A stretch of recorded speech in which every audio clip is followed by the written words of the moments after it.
Today on Chris Dyer's Creative Friends.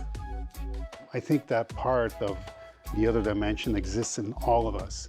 At some point, at some time in our age, as we progress, you will touch on that. It's inevitable, you will touch on it. I have to tell you, I don't think when I paint, I just respond. And so even if I have an idea in my head of what I want the painting to look like, it moves all the time, right? Because usually when that happens, it's the heart that's speaking. So I let the heart paint continuously. Technology has a consciousness. It's able to reprogram itself, except it's doing it in a synthetic way. So how do you ground yourself? Take your toes and your feet and put them deep into the earth. Go hug a tree. It has everything that you need in there. There is beauty in this. We're all made of the same thing. The form changes. So when you start to see that, you start to see it in everybody, you start to see how beautiful it is. It's beautiful. Now, there are people that are dangerous and there are people that are really crappy that will do a lot of harm to other people. Is that beautiful? No. Do they have beauty in them? Yes. Do they know how to use it? Are they using it? No. That's their journey. But I do believe that everybody has that light inside of them. Okay, before we get started, I want to shout out our sponsors, Yak Snacks. Yak Snacks are very delicious and healthy for my brain gummies. I like to take them before each show just to uplift my mood. And I recommend you get some too. They're out in Denver. If you want to get them there, you can follow their Instagram, all in the liner notes. Thank you so much, Yak Snacks, for supporting this podcast. Would you like one, Carmelo? Yeah, I'll try one, of course. Yeah, let me see. Big or small? Let's start small and then we go big. How's that? Well, Is that good? You took the big, but Okay, give me the small. Yeah, there we go. Just to see how. Salud. Salud. Yeah, they always they make my smile get bigger and bigger throughout the show. Around an hour and a half, I'm starting to feel like, but it's very mellow. It's just more lower and more like, wow. Do you macro those? I do the mushrooms for focus and being a little more precision. Oh, I'll see with these. I mean, they're fun. I never paint with them, by the way.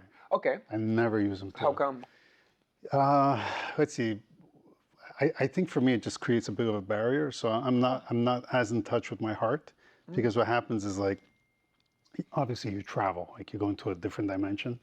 And so that dimension for me is more of an exploration part. Yeah. And whatever I gather from there, then I bring it back and I work with it. But while I'm doing it, yeah, I found that there's like almost like I just don't feel connected or grounded to it. Well, to the other world, yes, but not to what I'm doing. Well, that's how I would feel with like a gram and on.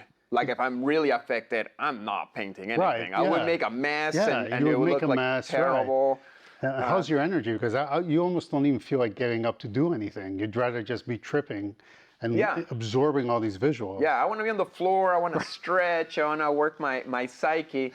But with microdoses, I find like they just get you enough, but your motor skills are still functional, and you can still kind of like direct, and maybe like you're a little bit more open and something new can come through. Yeah, like if I look at, obviously I've been in the world of medicine and pharmaceuticals because of my health, but I look at what's been going on with the introduction of mushrooms and, the release of CBD and THC and giving it out as medical, medication now.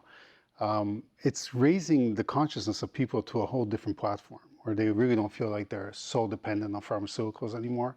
They can almost self-medicate in small doses and be able to cope with anxiety or whatever the hell is coming at them in a much smoother way. Yeah, but this whole premise of artists and drug taking, or artists and mushrooms.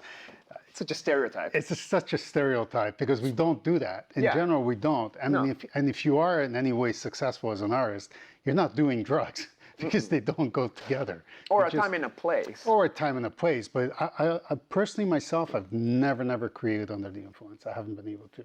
The only time that I actually did something that was, that I would say came out of the influence, but not while under the influence, I wouldn't have been able to work at all, was once I did a trip that lasted for about 8 hours. And it's the only time I ever did it, and it was an acid trip, just for the sake of saying, let me try this out. It lasted about 8 hours. I hugged the tree the whole time. I filled up 3 notebooks of information, had my music on. I did it by myself. And I had this amazing series, which is a series that's on the wall right there, that came out, that one over there. of about 13 to 14 pieces of the other realm just speaking to me in its own. You did all those pieces on that one sitting or in different sitting? That one sitting. Wow. After the sitting. That's the only time I ever did that. And then I just went into my studio, and that the reverberations of that kept coming in, and what I liked is it didn't go dark. It actually went towards the light. Yeah. So I'm like, okay, this is interesting. But will I do it again? No, because it hardwires the brain so hard that it still stays with you. It's still there. You don't need it. You don't need it. Yeah. You don't need it.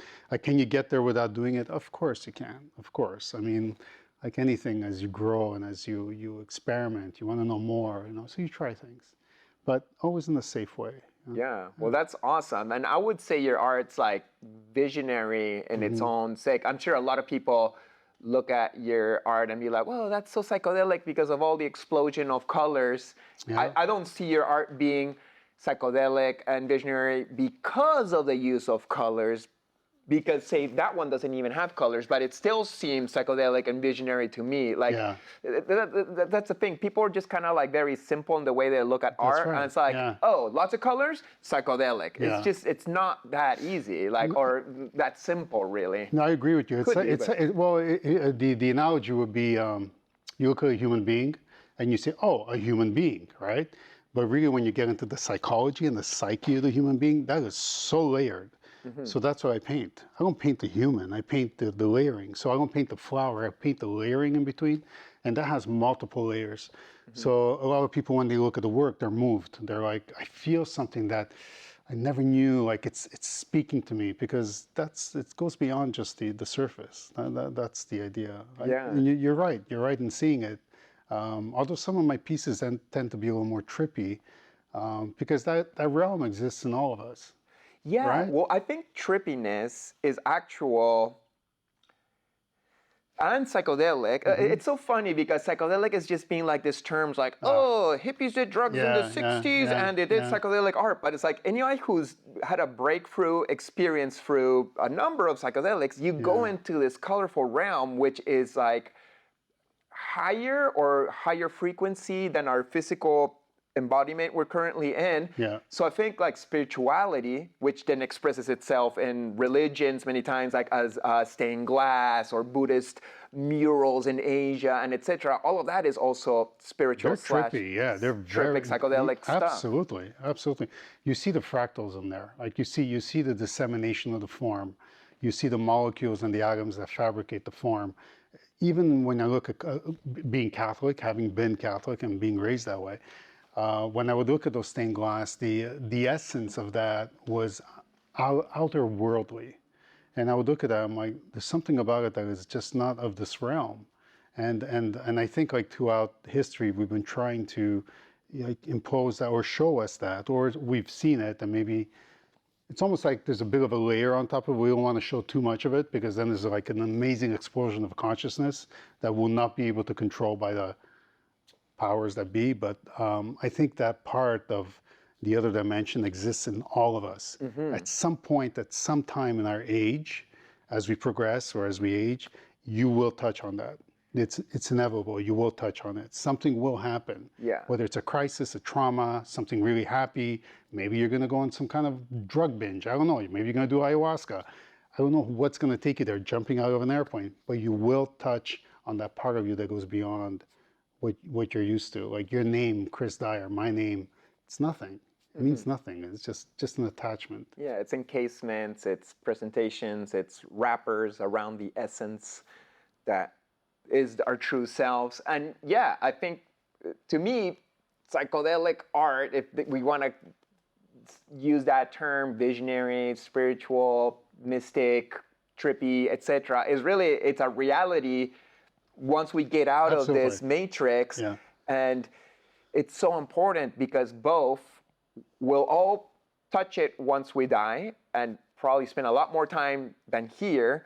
And second, I believe in the evolution of humanity, that we will naturally all become more trippy, psychedelic flowers of soul expressing in the physical, and then we will want more art that reflects that. We will. It's almost like the art of the future. But for example, you say psychedelic art, right? We've immediately put a box around that whole thing. So Anthony Gaudi, is he considered a psychedelic artist? The runner? No, Gaudi, who built the church in. Oh, Gaudi. Think about it. Yeah. I mean, you look at it. It took hundreds of years to build this church. When you walk in, and finally it's completed, and when you walk in, it's trippy. You're looking at the whole thing. Yeah. Is it psychedelic? No, it's considered as like this amazing architectural masterpiece. Yeah. Of art. So I think that we have to like sort of like remove those barriers of surreal art, expressionist art, psychedelic art. It's good to sort of define it so that we give a person a sense of direction, like this is sort of what you're looking at. An understanding that you're kind of looking at this. But like let's remove that and look at it as what it is. It's an expression of a human being, their art form, their particular art. Because it's particular. Like you have a very, very particular style that I would never be able to reproduce. That's why I admire it so much. Like I'll look at it and I'll be like, shit, I can't do that. You know, like it's so unique. But that's because that's your imprint. So you have to honor that, respect that. Yeah, likewise. Yeah. The way you go about your art, I could not logically imitate it. I can understand that you're playing, and I could allow myself to play, but then my playing will express as something totally different. Even if I walked your path, what would come out, I cannot shake off the crispness out of it. No, and that's nor I would want to. That brings me to the situation in Montreal that I want you to work on that mural that we do every year because of that. Because I resisted that. whole, well, eventually we'll get to it, but the whole juxtaposition of your art with the other three artists that we are, the combination of all that coming together. Like Chris, when you come into a painting, you're bulldozing the entire painting. That's how original you are. So you can't not look at it and deny that it's a Chris Dyer. I mean that whole development, that whole thing is so pure in its essence that it almost becomes. It's like looking at a Gustav Klimt. You look at that, you're like, that's a Gustav. You're in the same category, right?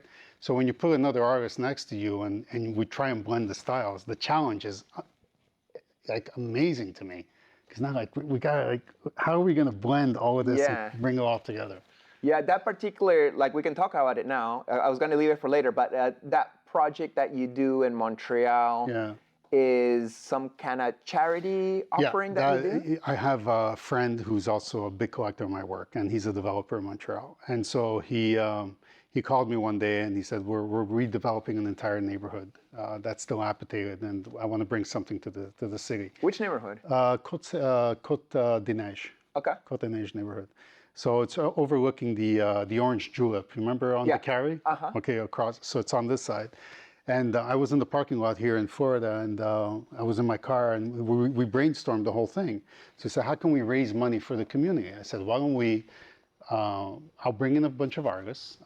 We collaborate like a jam, like, en masse, the way they had done it. Yeah. And we basically jam on a painting that is about a mural that's 24 foot by 8 feet. And we divide each section into 4x4 paintings, and we auction them off. And so we did it. We designed the whole thing. It took about 10 years to see this project come to life. And the first year we raised $250,000. We were with Jason Botkin. That was the year that I had asked you to come in.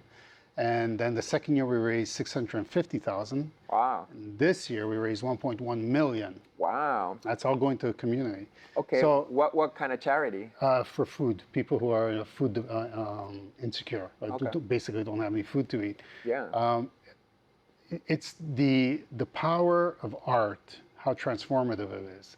And that's basically the message of that. It's not about me and my art or the other three artists.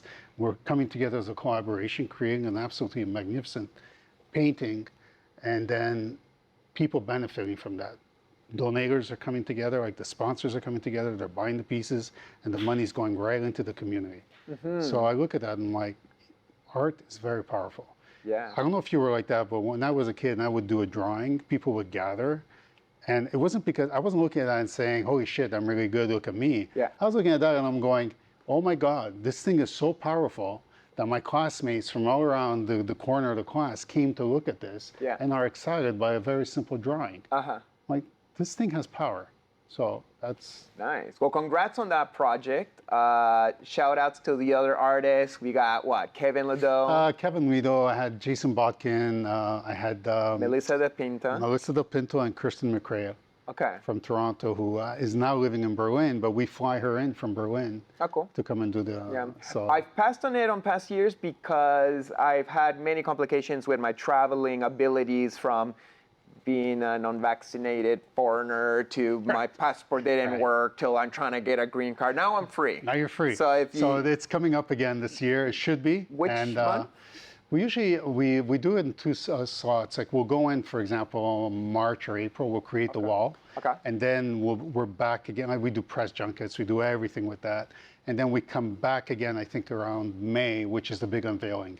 Okay. So it's a big, but it's challenging because we're gonna have to like blend everything. But that's the fun part. Yeah, cool. fun Well, part. it sounds super fun. I like collaboration. Yeah, I love yeah. jamming. I guess part of like another reason why I was like hesitant is like, well, all of you guys are kind of like realistic Yeah. painters, and I'm more like graphic, That's and right. I don't know Yeah. how that would mix, or maybe my stuff would look too primitive in comparison or contrast, or Oh, maybe it's- sometimes it's good to throw a Spider-Man in middle of a Yeah. flower like Yeah. you did in that Yeah. painting down Yeah. there. And that's the whole point, is like to create the tension in the painting, so that it's very easy to look at something and be sort of like expecting something to show up because it has a certain style. But when you expect something and then you're coming in with something completely different, it creates tension in the painting. So the reason we brought in Kirsten McCrea is because she has a graphic style and she does very graphic, So no, I think you'd be a good fit. I still put my foot down on that one. I really think you'd be a good fit. Although it would be kind of surprising for the people buying the art, but I think it's necessary to have art like yours to wake people up and to make them see and experience something completely different. Yeah, Because you bring that to the table, Chris. No pressure, and also I don't want some other artist to lose a spot because of me. If it is all in flow, I'm happy to play. It'll be in flow. Whatever happens, happens. So hopefully this year we'll do it again, but yeah. Well, let me introduce you a little bit to the viewers of the show who might know you, maybe don't know you, but Carmelo Blandino was my favorite college teacher back when I went to Dawson College in Montreal from the year 2000 to the year 2003. That's where I was in. Yep. You left a year before I graduated. You sometimes blame me for that part of that process.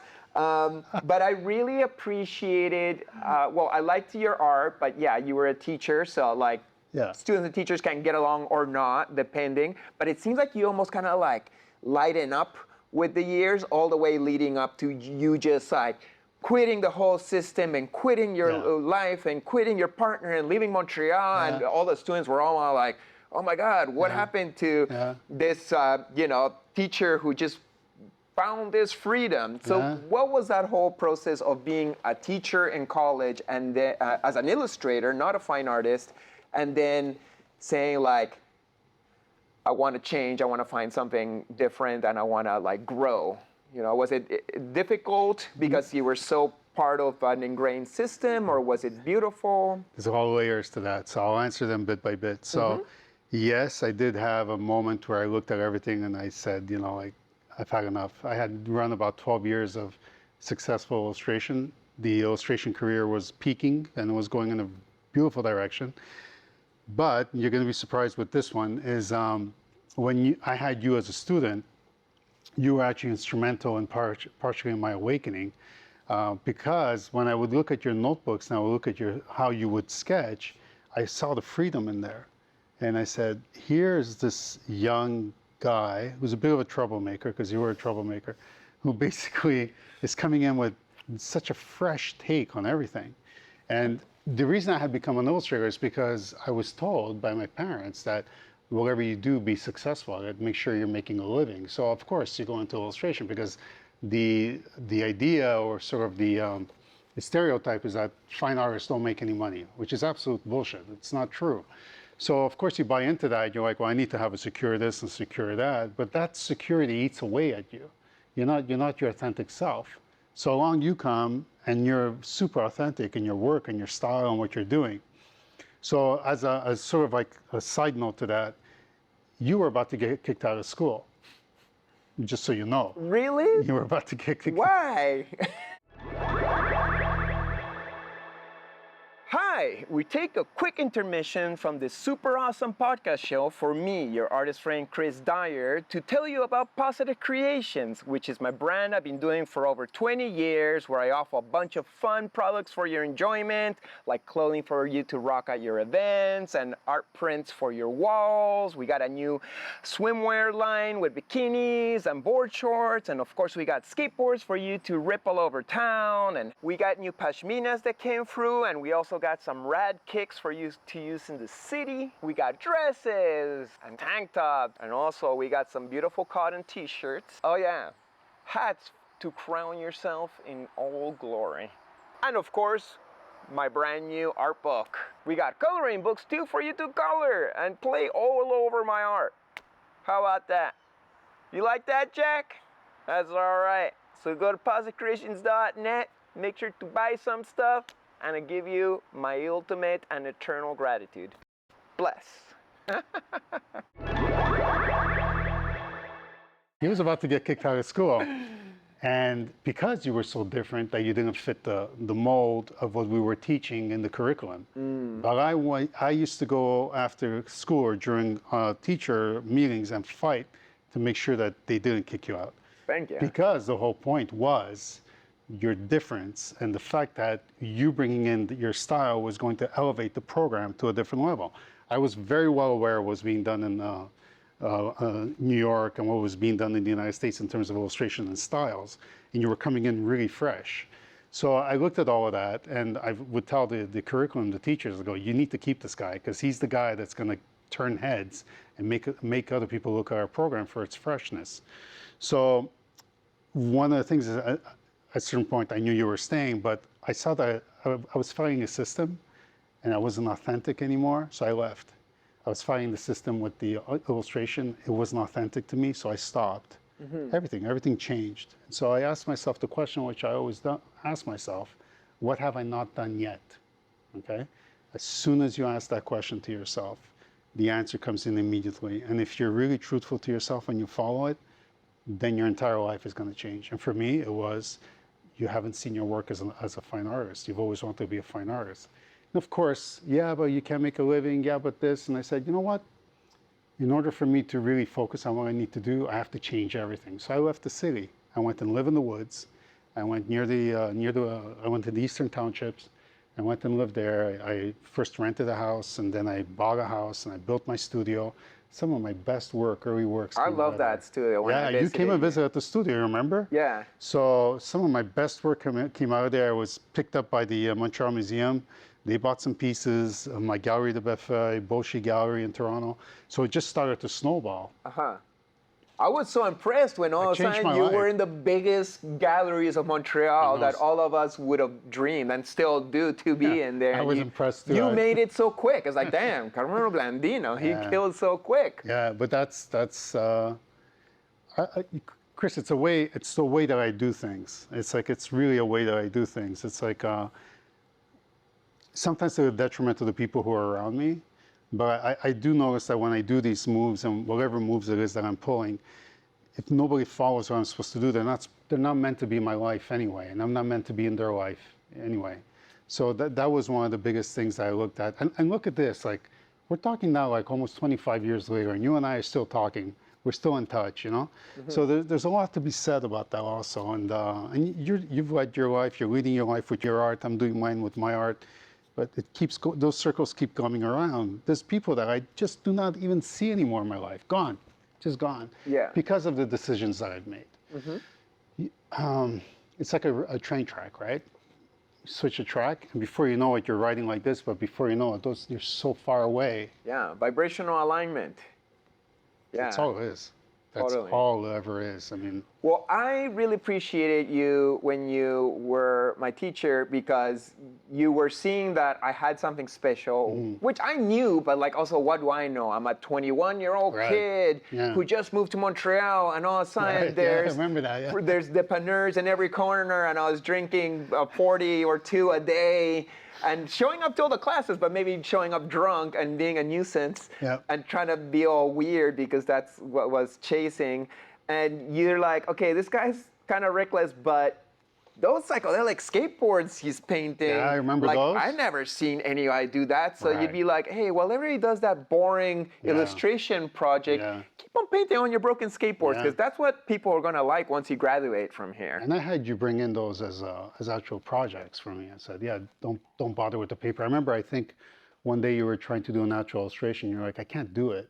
I'm like, what can you do? Like, what's good for you? And you said, I can do this, this, and that. I go, then bring me that. And that worked well because I understood that you can't take anybody out of their element and make them feel uncomfortable and fit them into like, you know, a cube or something that is predisposed and pre-designed for them. You never fit the mold, Chris. So it's like, of course, you're not going to play with that system. It doesn't work for you. Right, but that's a great teacher. A great teacher is not like, paint like me because I am great. It's like, what are you good at? And let's pull the thread on that and let you be great in your uniqueness. That's what I try to teach in my workshops. I don't want anybody coming out of one of my workshops painting like me. They can't, Chris. I mean, if they do something like that, first of all, it's absolutely, it's moronic. Like, it's idiotic to try and copy your work. Or anybody's Or work. anybody's work. But we'll talk about yours or mine.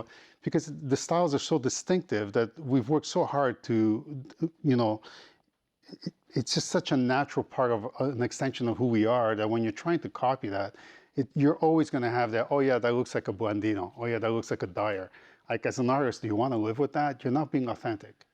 Some people just want to succeed, and in this world of social media, some people might be better at the phone thing, and they reach more people before the original artist, and then everybody can imagine that they came up with that style first, and then they get to you, and even though you did it 20 years before, they only got to you later, and they don't know the difference. It's not like you got a disclaimer on your Instagram profile. I guess that's where sometimes the whole biters thing can be a little bit, you know, bug you, but also, what can you do? You know, it's going to exist. And I don't know. If we're going to talk about social media, I have a problem with it in the sense that it's, I've never bought into it because I know that it's always going to be changing. So we're basically being used to mine data. That's what it is. I mean, if you really look at it. I have 6,000 followers or 6,800, whatever the number is, and I know almost every single one of them. And then the other part is I'm busy. I'm always busy. And then I know some other people that I know that are friends of mine who have taken my courses who have like 90,000 or 100,000 followers and are constantly worried that they never get any work. So it doesn't add up. It doesn't mean that because you have that much more over here unless, you know, technically I should be having 0 people calling me. Instead, it's a complete opposite. Yeah, so it's not relative. It's absolutely not. And I called it a long time ago because people said, I was giving a lecture one day and they said, you only have 500 followers. This is when we first started. I said, I'm not interested. And they said, well, how could you not be interested? My daughter has like 15,000 already. And I'm like, but you're chasing this idea. The real work is the work. The real work is the painting. It's not what you see over there. And these social media sites, like I was the one that started that everybody was on. MySpace, Friendster. They're gone. Yeah. They're gone. Facebook has undergone so many changes. Nobody wants to be on it anymore. And Instagram keeps changing the algorithms on us that no matter what you post, you're pushed to the back. And they're actually asking you to perform now. Like, this is a very strong message. Right. Well, when you think about it, like, I look at some people with absolutely no talent who are basically displaying the fact that they're leaving the house to go buy a latte and then coming back. It requires a crew. It requires time, it requires editing, it requires so much stuff for this 30-second sequence. But what are you doing with your life? Like, is this it? Does it come down to this?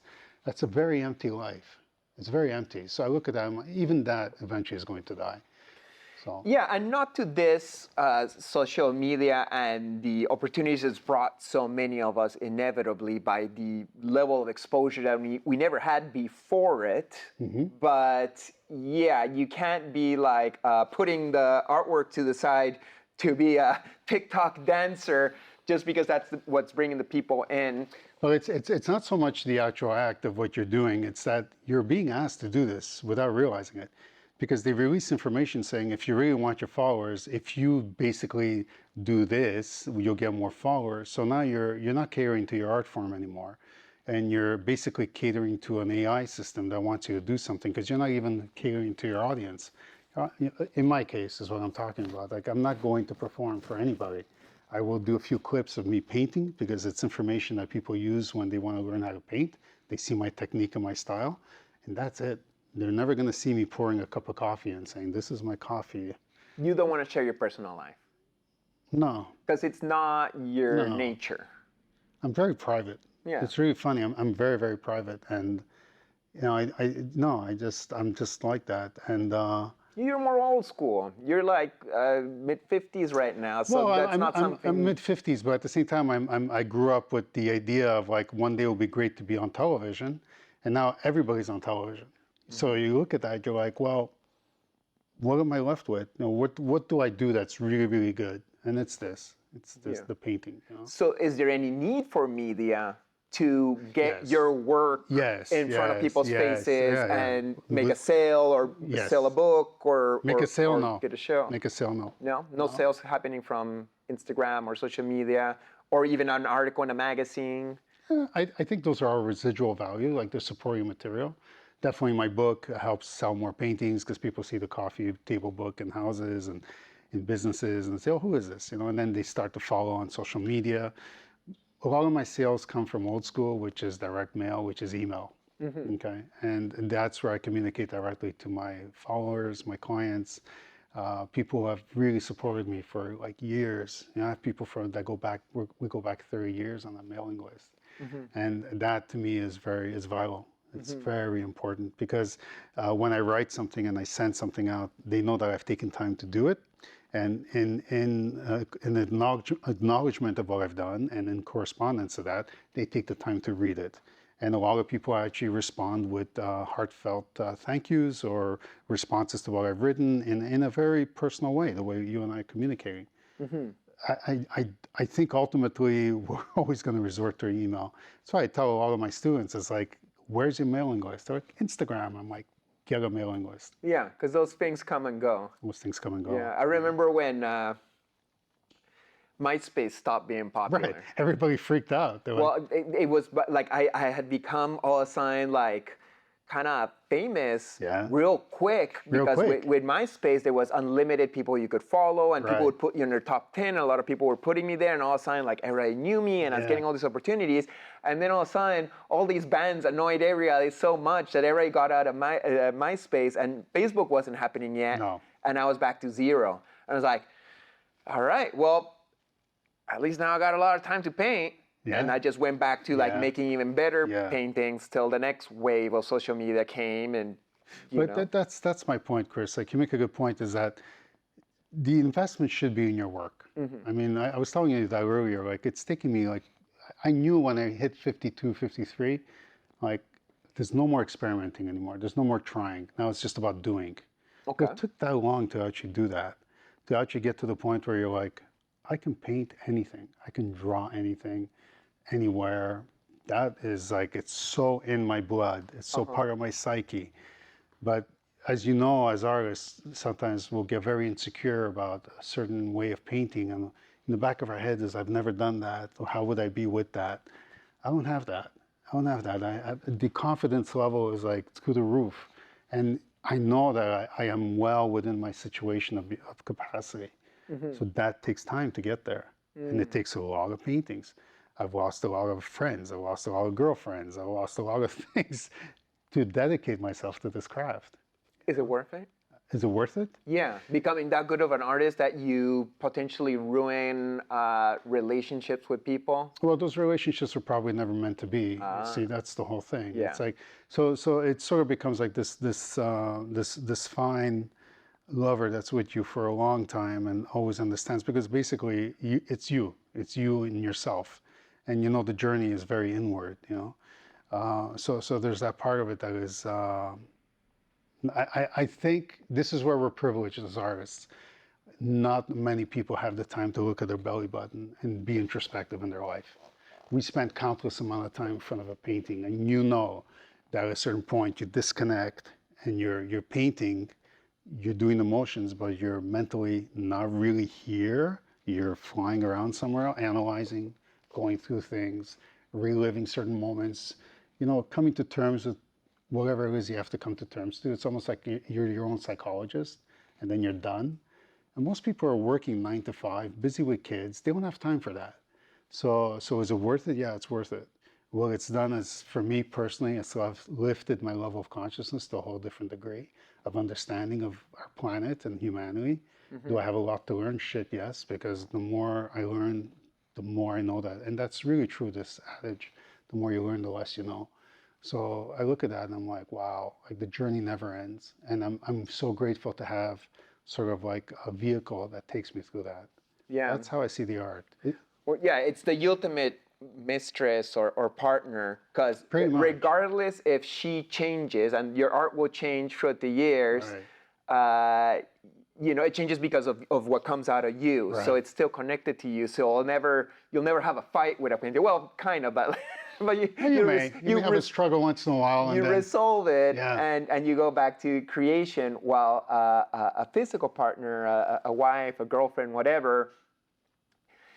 I always have to have girlfriends now that are artists, because if not, they're gonna lose the competition of who gets more time. So it's like, well, you better create your own relationship with your own paintings, and that way, like, you're out creating, I'm creating. I don't feel guilty that I'm ignoring you all day to like put my energy into this thing, and vice versa. I'm happy you're in your room, busy doing your own magic. And things are balanced. And that's the balance, is that you both recognize each other for the talents that you have, and that it requires time to do it, right? And what happens is that when you're in a coupled relationship, even if the person is not per se an artist, but is highly creative, right? Then you understand that that's nurturing the person. You're both being nurtured, and when you come together, you have this sort of nurturing that's been done, and you meld nicely. It's hard to be with somebody that's, well, again, I don't want to put any sort of limitations to it, but going beyond the reasoning of logic, because I also have a very logical mind. I think it's the hearts that need to speak to each other, that absolute understanding of how valuable what you do and what she does is in the couple, in the relationship. Yeah, definitely. I lost a lot of girlfriends as I was growing up, because obviously I'm going through like my phases of development, and hey, let's go out, let's go party. I'm like, no, I'd rather finish the painting. They're like, are you crazy? That's a painting. I'm like, yeah, like. Yeah, that's a jam. That's a painting. It's like, if you only knew what you get out of that. Yeah. So it's addictive. It's a very addictive. I love art. Yeah. Back to your personal story.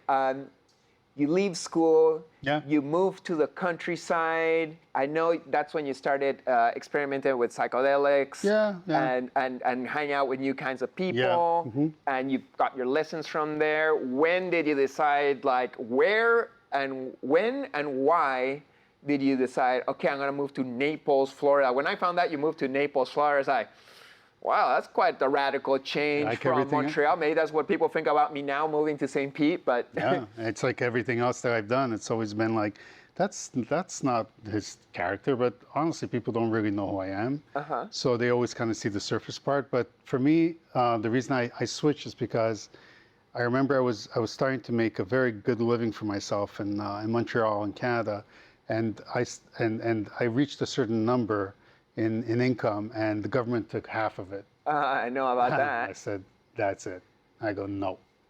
I believe, I understand the social services that's provided, but I saw the deterioration in that. And I also understood that there's a certain part of it too, that the demographics of living in the United States and how things are run here, where everything is a possibility, was my cup of tea. That's exactly where I wanted to be. So I basically drove myself across the border, if you want to know the story. And I went through the right channels. I basically went to Uncle Sam and said, I want to stay here.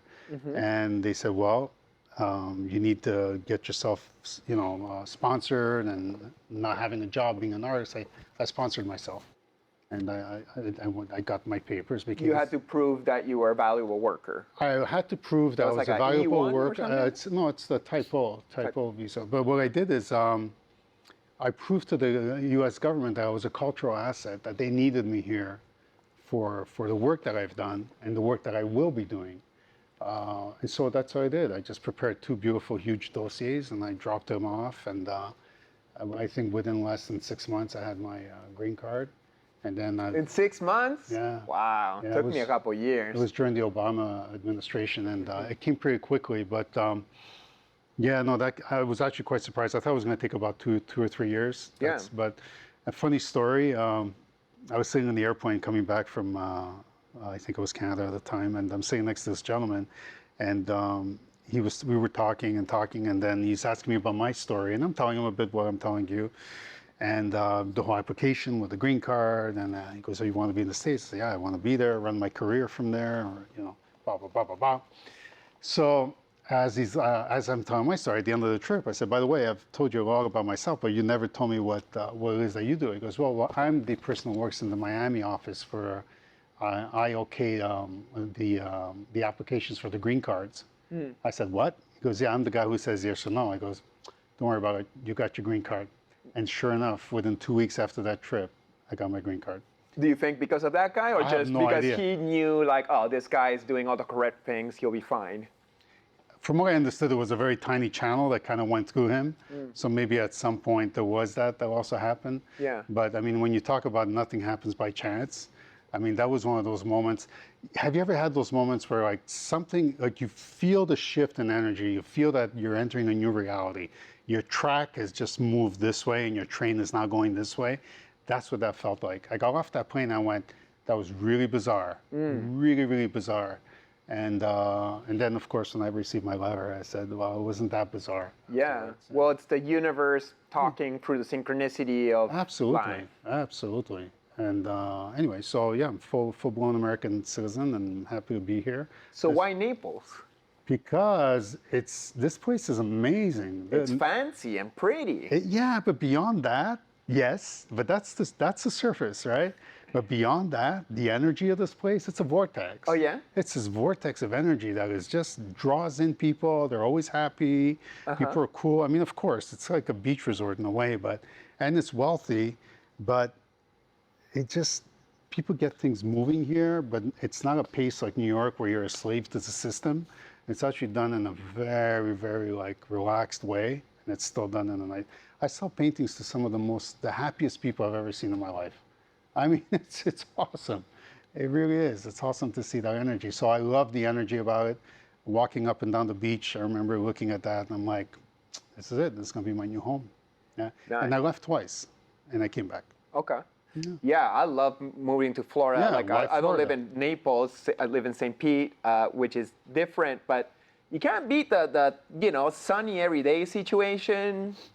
Just shorts and t-shirts, like that's so much better than boots and jackets and dried skin from the heaters and nosebleeds and then the 50% taxes was harsh, and I left in 2021 when I became a criminal simply because I didn't trust the Babylon the Babylon medicine or whatever you want to call it, and it's like, okay, I pay all these taxes to just sit home and not be able to work now. This is just not a match for me. Luckily, I already had my work visa for the States, so it allowed me to come in and then work on my green card. But if you think about it, like there's, again, as an artist, why would you not make your life easier, right, and simplify it? So if you know that there's a demographics of market that actually is more prone to buying art, why would you not move in that area? Like, why not facilitate that? Like, what are you being true to? I mean, you need to be true to yourself, and of course to your mistress, the art, right? So you're like, I need to be true to this. How do I make this propagate? How do I bring it out into the world? Because ultimately, an artist without its audience is like zero. You're not doing well with that. You need an audience. So it was simple mathematics and logistics. I'm looking at that. I'm like, just sheer numbers and population in the United States will help me sell my work. There's a lot more work here in general. Even when I was living in Montreal, I was rarely getting Montreal murals or gigs. And when they did, they were like, hey, here's a couple $100. And I'm like, it's almost like embarrassing to do this, but sure, I got nothing to do that Saturday night. So I'll do it to be out there with the people. Yeah. But all the jobs were always in the States. And once they wanted to close that, not get on the planes anymore to the States. I'm like, okay, well, you're forcing me to leave, and it was really not fun for me to leave. And you know, I owned my apartment in Montreal. I had to sell it 2 years later, long distance, at a loss on top of it because I couldn't really maintain things properly. You had enough insight to get out. I mean, but I feel like I had a lot more space to expand here. Yeah, there is. You don't have the breathing down your neck kind of thing that happens in at least in Quebec where I was, which was very predominant. There's a lot more space to expand, and there's a lot more. You have all sorts of people, like all walks of life, like everybody, general interests. Everybody comes to you from a different walk of life. Everybody has an interesting story also. That's the other part that I love. It's like, I know there's like a lot of people are dissing America these days, but some of the most sincere, the nicest people I have met are Americans, really, truly.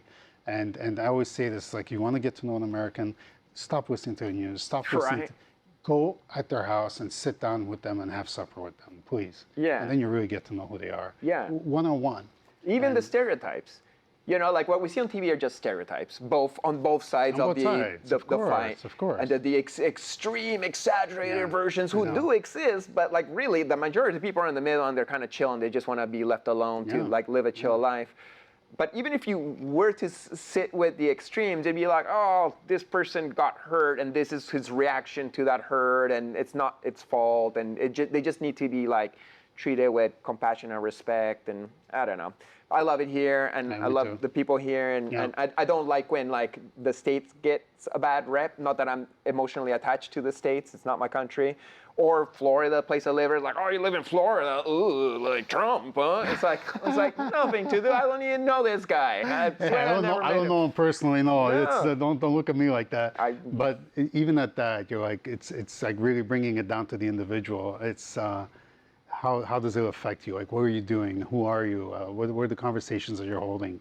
Not everybody is like moved by politics. Some people just don't care about it either. We just live our life, you know? Yeah, it's a bunch of theater, and you can pick a wrestler and cheer for the wrestler, but at the end of the day, like it's theater. That's how it is. You're right. They're all shaking hands in the backstage and laughing at us for caring so much. Good show. Oh yeah, good show. Look at the fans out there fighting each other. Right. You know, we got them. But anyways, let's go back to art. Tell me about your art, Carmelo. Like, what would you say your art is about? What are you trying to say? Or do you not know what you're saying and you're just saying it and then you figure it out? It's just really about bringing beauty into people's homes and into their life, into their hearts.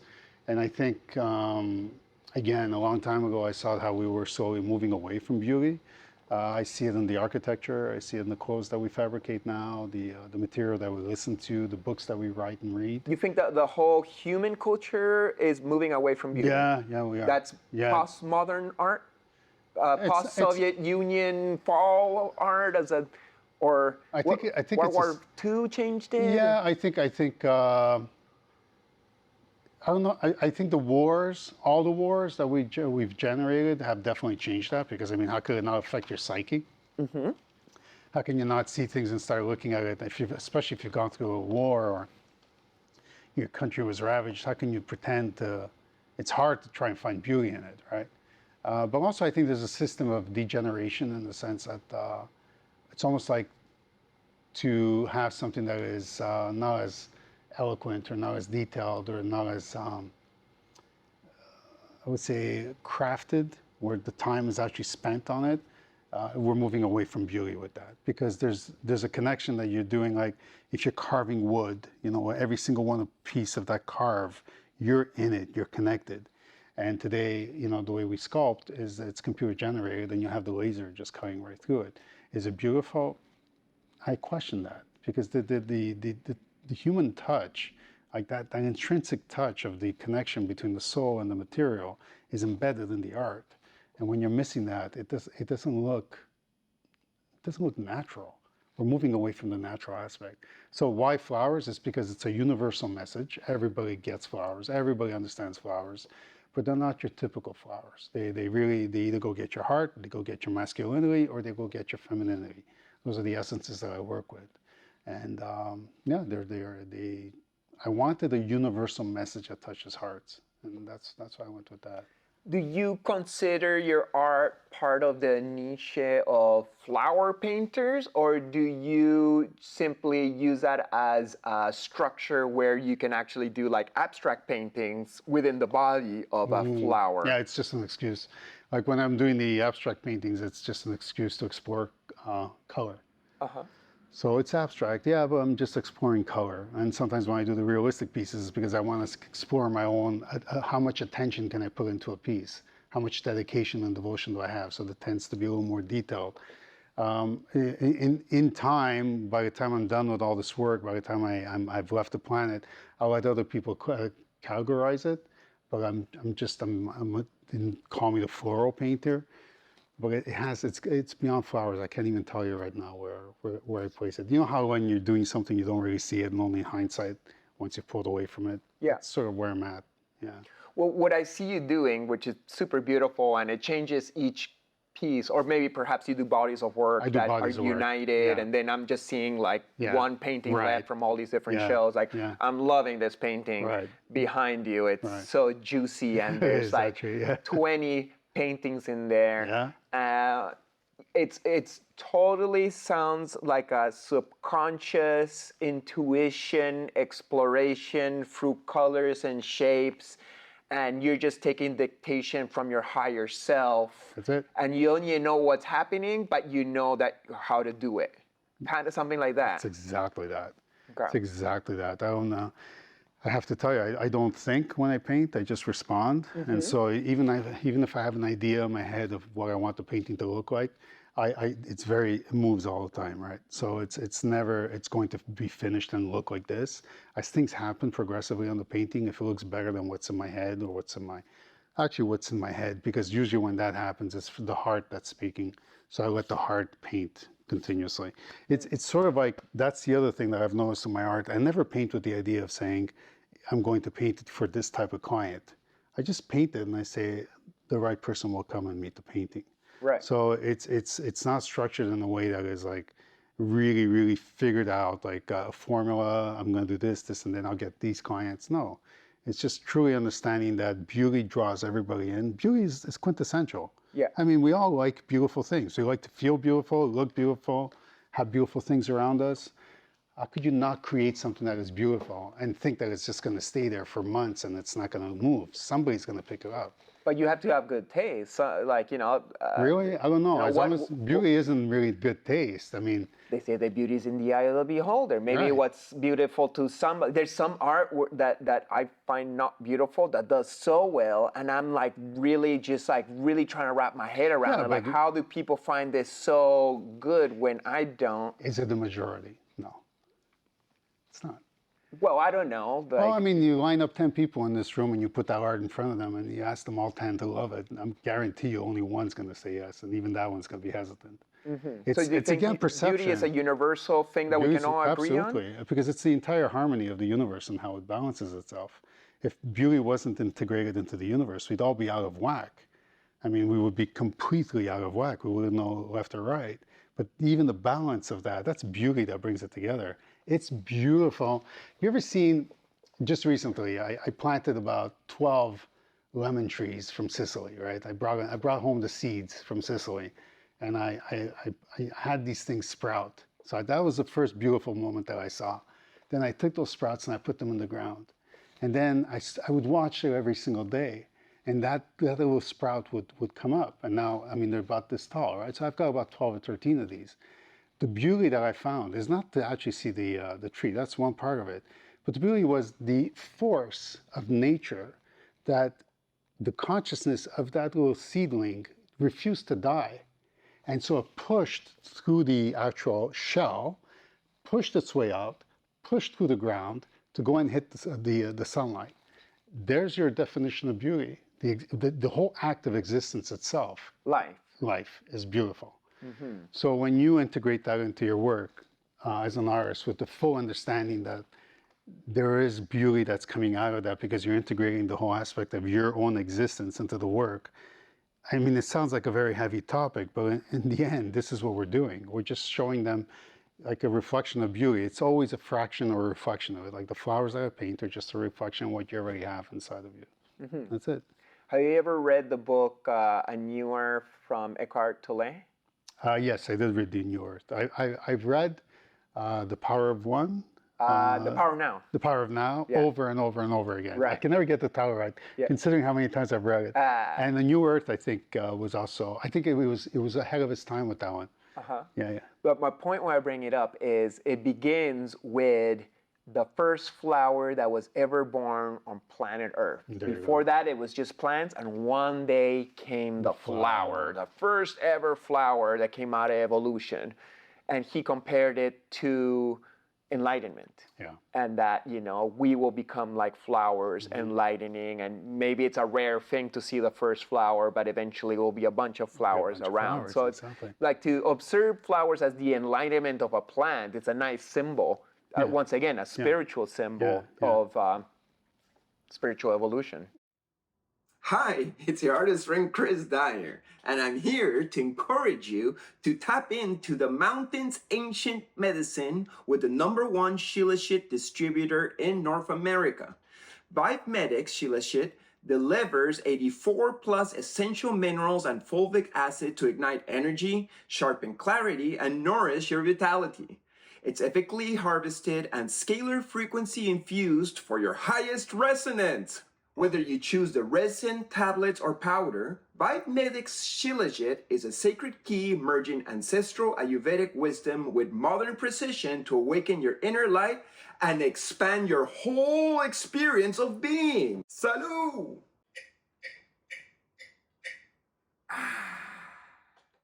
I've moved around and studied religions, and so when I landed on Buddhism, there was the part of the way they would teach meditation is to actually stare at a single flower all the time.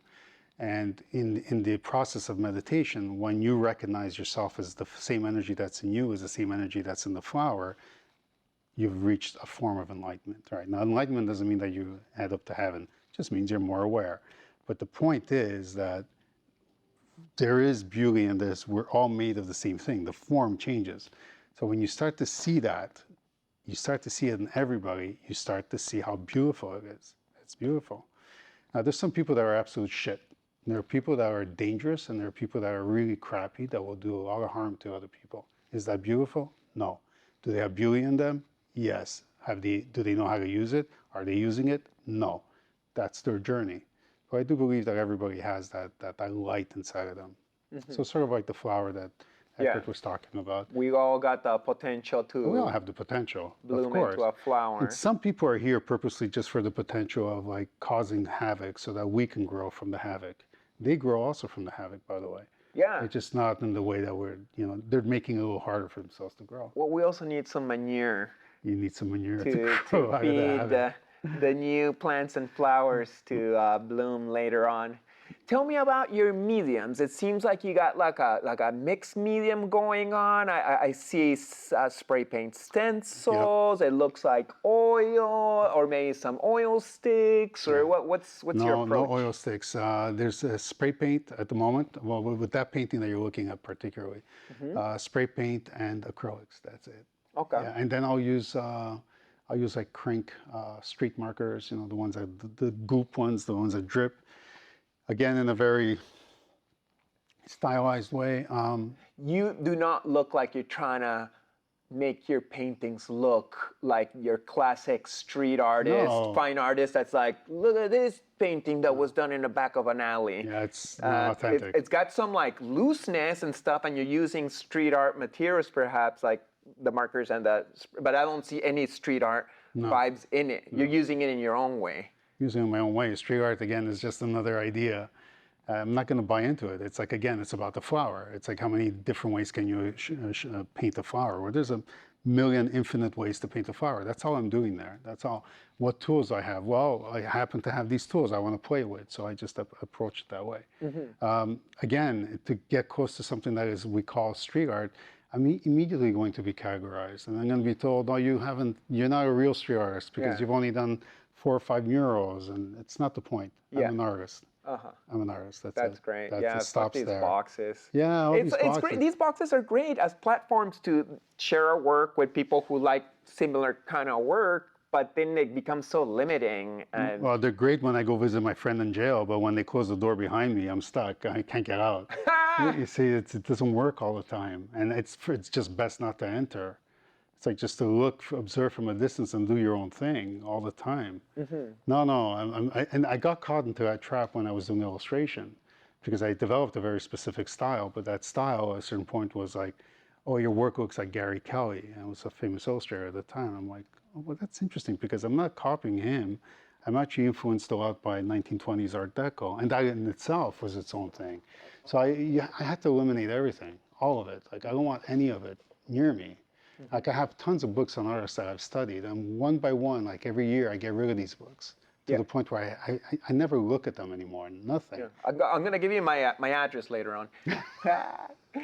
Definitely. I don't follow artists online either.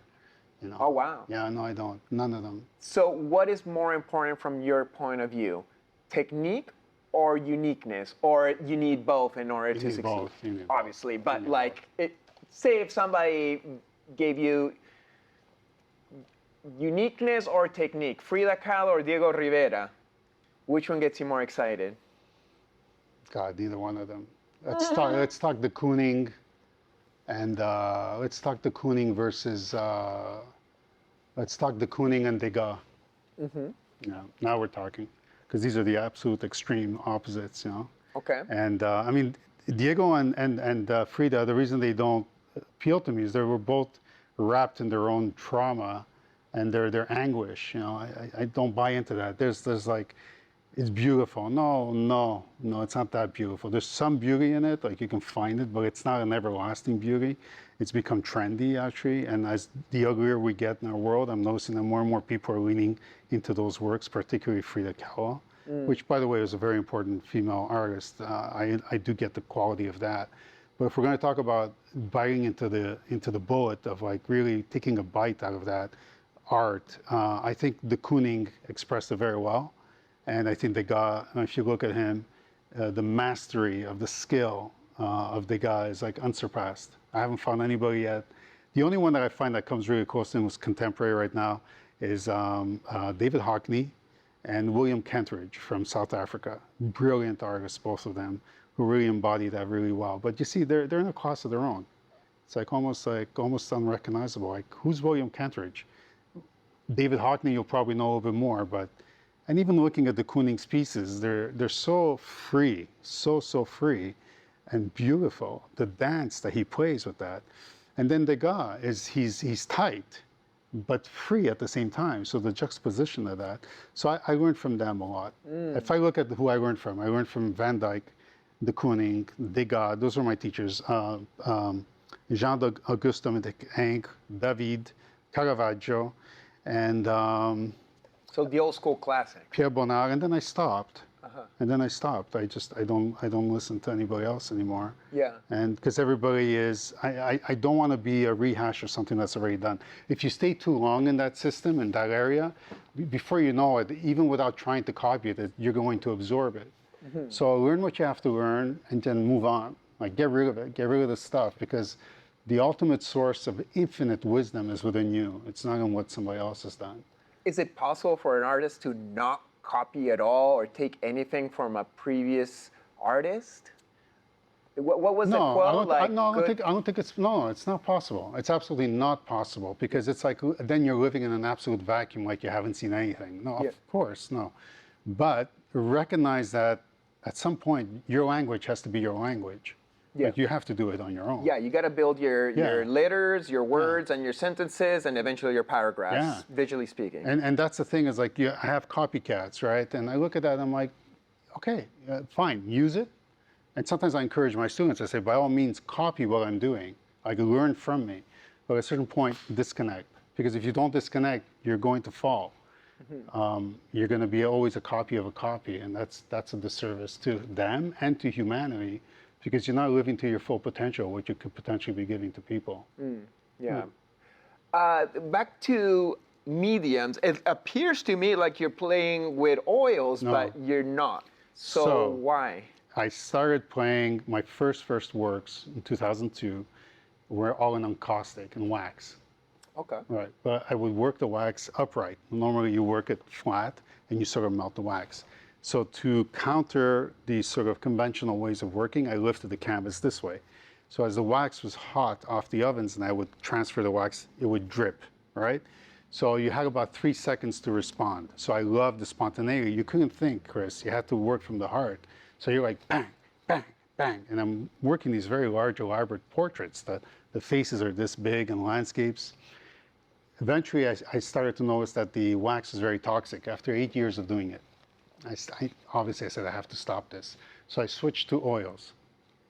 When you're working oils at this size and your studio is filled with oils and it's evaporating, very toxic. Stop that. So then, Even with a big studio like this, with good ventilation, oils would still be toxic? at this size, yeah. Because there's just so much There's wet just so in much the air. evaporating all the time in the air. And like, that's the other thing, is that artists don't pay attention to the studio and to making sure that, like, keeping it clean in terms of air and the conditions of how you work, because they're very highly toxic materials. Even the paints that we use, I mean, when they go on our skin, they tend to, it's Acrylics is also toxic. yeah, huh? it has a lot of ammonia inside, so you have to be careful. Probably the least of it is watercolors. That's the safest one. Okay. Yeah, that's the one that is. But yeah, so I had to. And the other reason why I switched is also because I wanted to try all the mediums. I just love it so much. I wanted to try everything. So from wax pastels to dry pastels, pen and ink, acrylics, oils. Now I'm doing photography. Yeah, it's just that's the nature of my being as an artist. The only thing I haven't tried is collage. Maybe one day, I don't know. Maybe. It doesn't appeal to me right now. I like touching. Yeah, well, you can also cut and glue. Yeah, you can cut and glue, and maybe with the day that I'm not, I'll be like Matisse and Magritte and Matisse, and when he's in a wheelchair and he couldn't work anymore, he's doing paper cutouts. I mean, somehow you have to express yourself. You have to do something, right? Yeah. So, yeah. I got a collection of boxes and boxes of good stuff for collages. You do, huh? And I never do collages, but I did one last year where I did a painting which was spray paint, and then I drew on it and I shaded it, and it was a being of itself. But I never really worked too much on the backgrounds, but this alien had to be living in a planet of junk. Oh, wow. So then I brought out my boxes of collages and I made a whole landscape made out of collages. That's really cool. And it really worked well. And then I did epoxy on top to kind of like flatten it all out. Oh, did you seal it? So you basically created an epoxy box? Yeah. That stuff is pretty cool. Yeah, and it all tied it in really nicely together. It was like, oh, great, I got to do my collage finally, but more as a background. Do you think you would pursue that even further? Collages don't really hit. Like when I present a collage, because they're existing photographs that somebody else took, unless you did it in such a... I got a friend in New York, Sebastian Wall, and he does collage in a very beautiful way where he will do like 5 to 10 different layers of epoxy, and then does like a whole layer. It's layered on the inside. It's layered and it shadows on itself, and you can see some things floating on others. So it's almost like a 3D collage. Plus, he's not going from magazines and cutting it. He's finding the exact image, getting it high res, and then he can print it any size he wants. So he can echo the image going different levels and really orchestrate and make a perfect composition on the computer with the different layers, and then it's just follow through, like layer by layer, placing each place exactly where he designed it. But you see the methodology. A lot of people don't like collage because they say, oh, you just cut pieces out and stuck them together. And it brings us to kindergarten, right? I did that when I was in school. Right. But part of the art practice and the subtlety of the practice that gives value to the work is the methodology behind it. So if you have a technique that is laborious or well or thought of, that somebody would say, I would never have thought about doing that.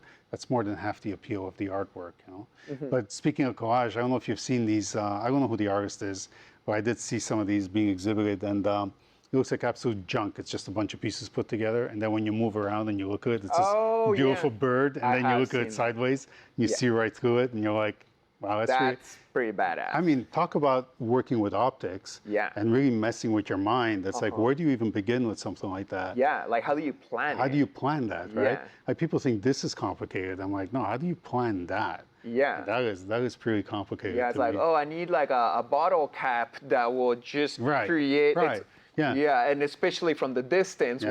once it gets a foot away, Yeah. it will become small enough to become the side of an eye. I don't know. But you see, that's an interesting thing that you're saying, because as you're talking, I'm realizing that there's a part of the revolution in art, if we go back to like the Impressionists and the Fauvism and then Picasso, what he brought was sort of like this playfulness to it, and sort of like to really bring something completely different, that it became entertaining. Whether you liked it or hated it, there was entertainment to it.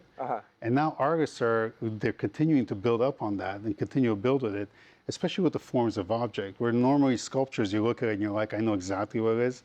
The entertainment factor comes in, and you're like, oh, look, he gypped me. It's not what I thought it was. Yeah. Like, son of a bitch, he got to me. I'm going to buy that piece. You Yeah. know, there's that part of it that I think something that is only new to the creation of art within the last probably 800 years. You know, I wonder if that just becomes like a gimmick where like, oh, you got me, Yes. and then it works the first Yes. 3 to 5 times, and then by Yes. time 10 is like, oh, well, that only really worked because you got me, but now you're not getting me anymore, and now I just see it as trash, see or it as as a trash, yeah. okay sculpture. Not to disrespect any sculptor that's done that, but I wonder if it works forever. It doesn't work forever, no. It's just like painting. It's not the same subject matter, the way you paint all the time. Right. It doesn't work forever. People will look for the novelty. They'll want to see. And it's not even a question of like, it's not because it becomes boring, but it's, you kind of look at it and you say, the artist doesn't seem to grow. That's when you know that the artist is catering to a market rather than to themselves. So it's not really being true to it. I mean, the authenticity factor helps sell the work. It's like, Yeah. if you're authentic about your work and you know you're unique, Yeah. that's half the sale right there. In the And sense if you that- haven't grown, like, if you haven't why grown. should I even respect you? But it seems like that's how I feel. Yeah, And that's I how I always feel, want to change, even if I found my thing that works. And you bring it out sometimes for Yeah. those times where people want to see you do your Yeah. thing. And other times I'm going to do a painting that maybe it's not even good, but I'm trying to explore and try something new, and I'm going to fail till I make it work. But that's valuable too, the fails to You get have to to. something new. Absolutely. But then I observe, at least in the world of street art, like some artists will do one character, and then that character becomes famous because can't. they've seen it so much. I can't. And then that's all that artist will do over and over again. And I'm like, okay, audience who loves this thing, like, don't you ever get bored of always seeing the same character over and over again? Like, he did it again. Next week, again. It's like, I don't want to criticize any art or how they go, but it seems like that works a lot in some circles. So then that confuses me. And once again, it's like, what am I missing? Like, or maybe the audience is being, I don't know, like. It's a very narrow focus, in the sense, like when there's an artist that starts doing that, it's almost like a hammer that keeps pounding the same note all the time. Well, you're going to get your people following that. But remember that, how many billions of people are we in the world? We're 9 billion right now, whatever. So there might be, 20,000 in here? It's nothing. Let them follow that. You see, it's like, let them do that. Because the people who end up, the person who ends up hurting the most is not even the people who buy the art, because they're sincere about buying it. They really appreciate it. It's the artist. It's the artist. I mean, part of being an artist, and what people pay us for, is the freedom that we actually show people. So you can be free like this. Well, I can't really be free like this, but guess what? I'll buy a piece of the freedom and hang it on my wall to remind myself that there is freedom that I can live with. And it's almost like it's almost like a service that we're doing to a lot of people. And I see that a lot of times. Like, I bought your painting because I want to paint the way you do. Or there's something about your painting that just opens up my heart. That's the value in that. You know? And then I've seen other artists who say, I've been painting the same bloody tree for the last 30 years.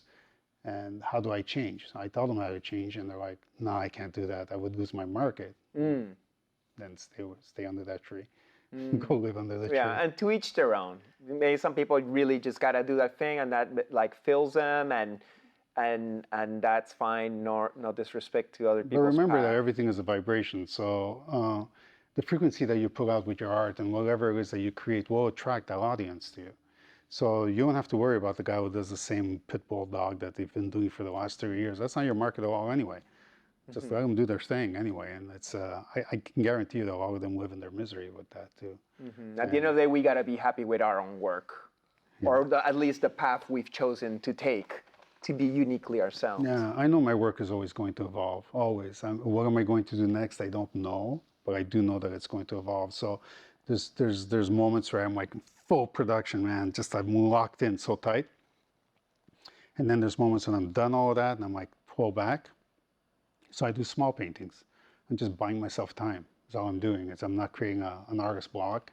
And I just know that the next evolution of my work is going to come. This is why if you look at my work, people say, you paint 4 different ways. I said, no, these are 4 different time periods of my life. However, I love all 4 of them. So I'll do this one day, and then I'll do this one, and I'll keep switching back and forth. I love the fact that I can paint 4 different things, and they're all, from my opinion, they all look great because I'm confident about them.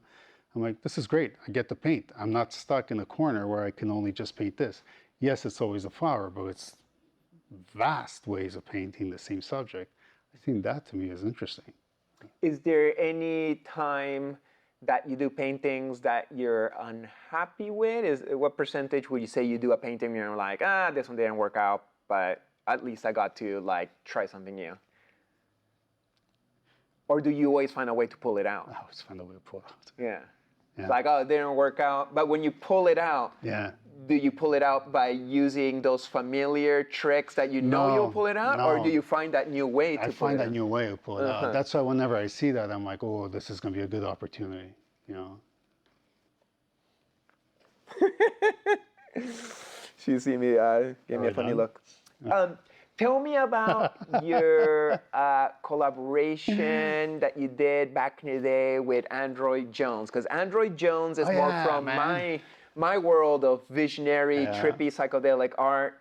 And I remember going to Portugal, Boom Festival 2016, and Android is a workaholic, you know? The whole festival is exploding outside with psytrance ravers dancing, and he's in a container on his computer building his puzzle pieces for his own collages and expressions. And we go in there to visit him, and on the wall, it's all paintings from Carmelo Blandino. It's like, what are you doing with all these paintings from my college professor from Montreal, Canada, on your wall? This is crazy. It's like, this guy's so sick, you know, very inspiring to me. It was very interesting because everything that Andrew was doing it on computer. And although there were similarities between my work and his, everything I did was by hand. And I think that's what drew him to my work. And the collaboration was a very normal one during a time when we all started communicating as artists through social media. And he approached me one day and he said, I really, really love your work. I'm like, oh, you know, and he was still working by paintbrush, but when he was starting to introduce his computer-generated images, those are fascinating. I'm like, this is really good work. And so he said, because I'm running a pseudo art gallery at Burning Man. And he goes, I want you to be there. I'm not going to go to Burning Man. I go, but if you want my works, he goes, yeah. He goes, we'll print them out, we'll hang them, you know. And so it started there. That was a lot of fun. So there was that whole aspect there. And then the Portugal, and I think he must have done 3 shows with my work. Very cool. I've never met him. Yeah. I've never met him. We've always communicated via computer, emails. And great guy, fascinating. The amount of energy that he puts into his work for, I mean, Chris, very similar to you. And you know, I look at the energy that he puts into it, and he's a diehard. He just keeps pushing and pushing. And so recently I've seen his work again, and yeah, he's still there. But the interesting part about all of that with that collaboration was after Burning Man, I would get these emails all the time going, yeah, man, I was like a Burning Man, and I saw your work, and I was tripping out, man. And I'm like, and I would respond, yeah, man, when you're on LSD, everything is so much better. Yeah, yeah. But the irony of all of that is that the pieces I was exhibiting are the ones that we started a conversation with when I said that that was my psychedelic experience. And they lended itself so well to that because I ended up selling a lot of prints afterwards. People saying, I'll never forget that the information that I derived from your piece. That's awesome. Yeah, it's embedded in the piece. Right? Yeah. So I, in my personal opinion, not to throw a box of jail, a label on you, like your art could fit in the visionary art category. It could. Yeah, I never went in there because of the.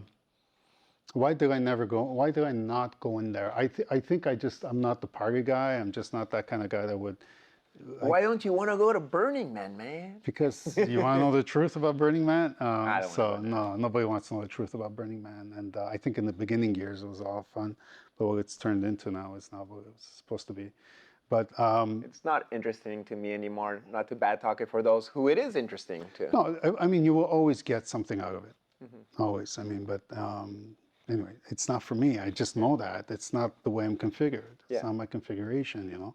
At the heart of everything, I'm a true blue bona fide artist, but I'm just low key.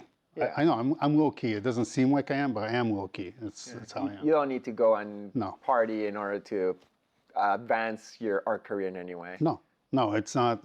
You will not be advancing your art career at Burning Man. And many people would believe they do because they'll go there and meet the right DJ or the right big millionaire psychedelic dude that then will commission them to this and that. Smoke and mirrors, of course. Yeah. I know. I went once in 2011. Had good times, had bad times, and I had no interest of going back really. No. And I'm always confused how like people like want to go back to this very uncomfortable place to it's cool and trippy, but it's just like there's a lot of real like I'd rather like go to Turkey and check out some ruins if I'm going to invest that much money into something. Yeah, honestly, I'd rather go hug a tree and that's it. And go swim with the dolphins somewhere because I think that the distortion that is applied to a trip like Burning Man, the distortion is massive, and then you're open to many things coming into your body during that state of mind, and you're literally opening up a telephone book and calling people that you don't know to come into your body, especially when you're in that sequence of time, and it's dangerous because I mean these energies, these things live within you and they form you, they shape you, and if you're not aware of it, if you're not acutely aware of who you are as a person, and there's that distortion, well, they've got you. And so I look at that and I'm like, I don't go to concerts, you know, I don't, anything that has mass audiences where there's a thumping going on, I am not there. Because it's a ritual. It's so no, I don't do that. I like this. I like what I'm doing. It's personal. It finds its way. Yeah. And there's been a lot of people that have bought my work that you would never ever think would be spiritual, quote unquote, what we call spiritual. And they have awakenings in front of my work. Like they cry, they literally cry. They're moved by it. They change their entire house to fit the artwork because they see the value in it. These are people that have never tripped in their life. They've never done anything. Yeah. So yeah, it's. Yeah, perhaps it's for a type of personality who needs the pumping and the calm painting. It's a different kind of personality that needs to find their spiritual path through that. You know, you've met Alex Gray. You know Alex Gray, and I have the utmost respect for him and his wife because they really were pioneers, and they came out at a time when nobody was even looking in that direction. And I always admired his tenacity for keeping a sketchbook. Right. He's always drawing. Always drawing. And that to me, I look at that, I go, that's an artist right there. That's really dedicated to the craft. It's not about going to the party, right? So it's not about, hey, look at me, look what else I can do. And they quietly built this chapel, Cosm. And I went to the one when I was in New York and in Chelsea. And then they moved it, I believe, right? That whole experience in there, when I looked at the amount of work that he and his wife had placed in there, like, God damn, you know? So, I mean, he's the pioneer, he's the leader in all of this, but without the party, I don't recall seeing pictures of him at a techno rave or anything like that. Well, he was at the Burn last week. Oh, was and he? He's at the the soap, the Bronner soap foam dome. So All right. he's at the part of the party where he's running around naked. Which God bless it if you can be in such a vulnerable place and do your mural art. Right. But that's where they've connected with the kind of community that can then fund his efforts in the Hudson Valley. All right, well, I so guess- it makes sense, you know. He's been connecting to that tribe for decades, and you know, that's admirable that somebody in their 70s can throw themselves in that kind of situation and Wow. thrive. Wow. I can't even do it in my mid-40s, but like, you know, or I could force myself, but it just sounds very like nightmarish. Again, yeah, Chris, it sounds like a nightmare. It sounds like the massive distortion again that you gotta get into in your mindset to have to do something like that. Again, that's not me. That's To each their own. Yeah. Tell me, please, if it's okay, about your recent work with your own health and how that has permeated your art in any expression. Absolutely. Okay, with my health, let's see. I was painting a lot in 2016 because just learning, growing, selling. And then one day, bam, I was hit with kidney cancer. Kidney cancer. Both my kidneys, right? Wow. So it's amazing how the universe works because I remember sitting in the doctor's office and he's telling me this because we just ran a test and basically you have kidney cancer in both your kidneys. And my immediate reaction, I was just sitting there, I'm like, this is awesome. And he goes, what? He goes, I said, this is good. And I go, I've never had cancer. I understand that it's supposed to be a journey. I go, but imagine the things I'm going to learn with that.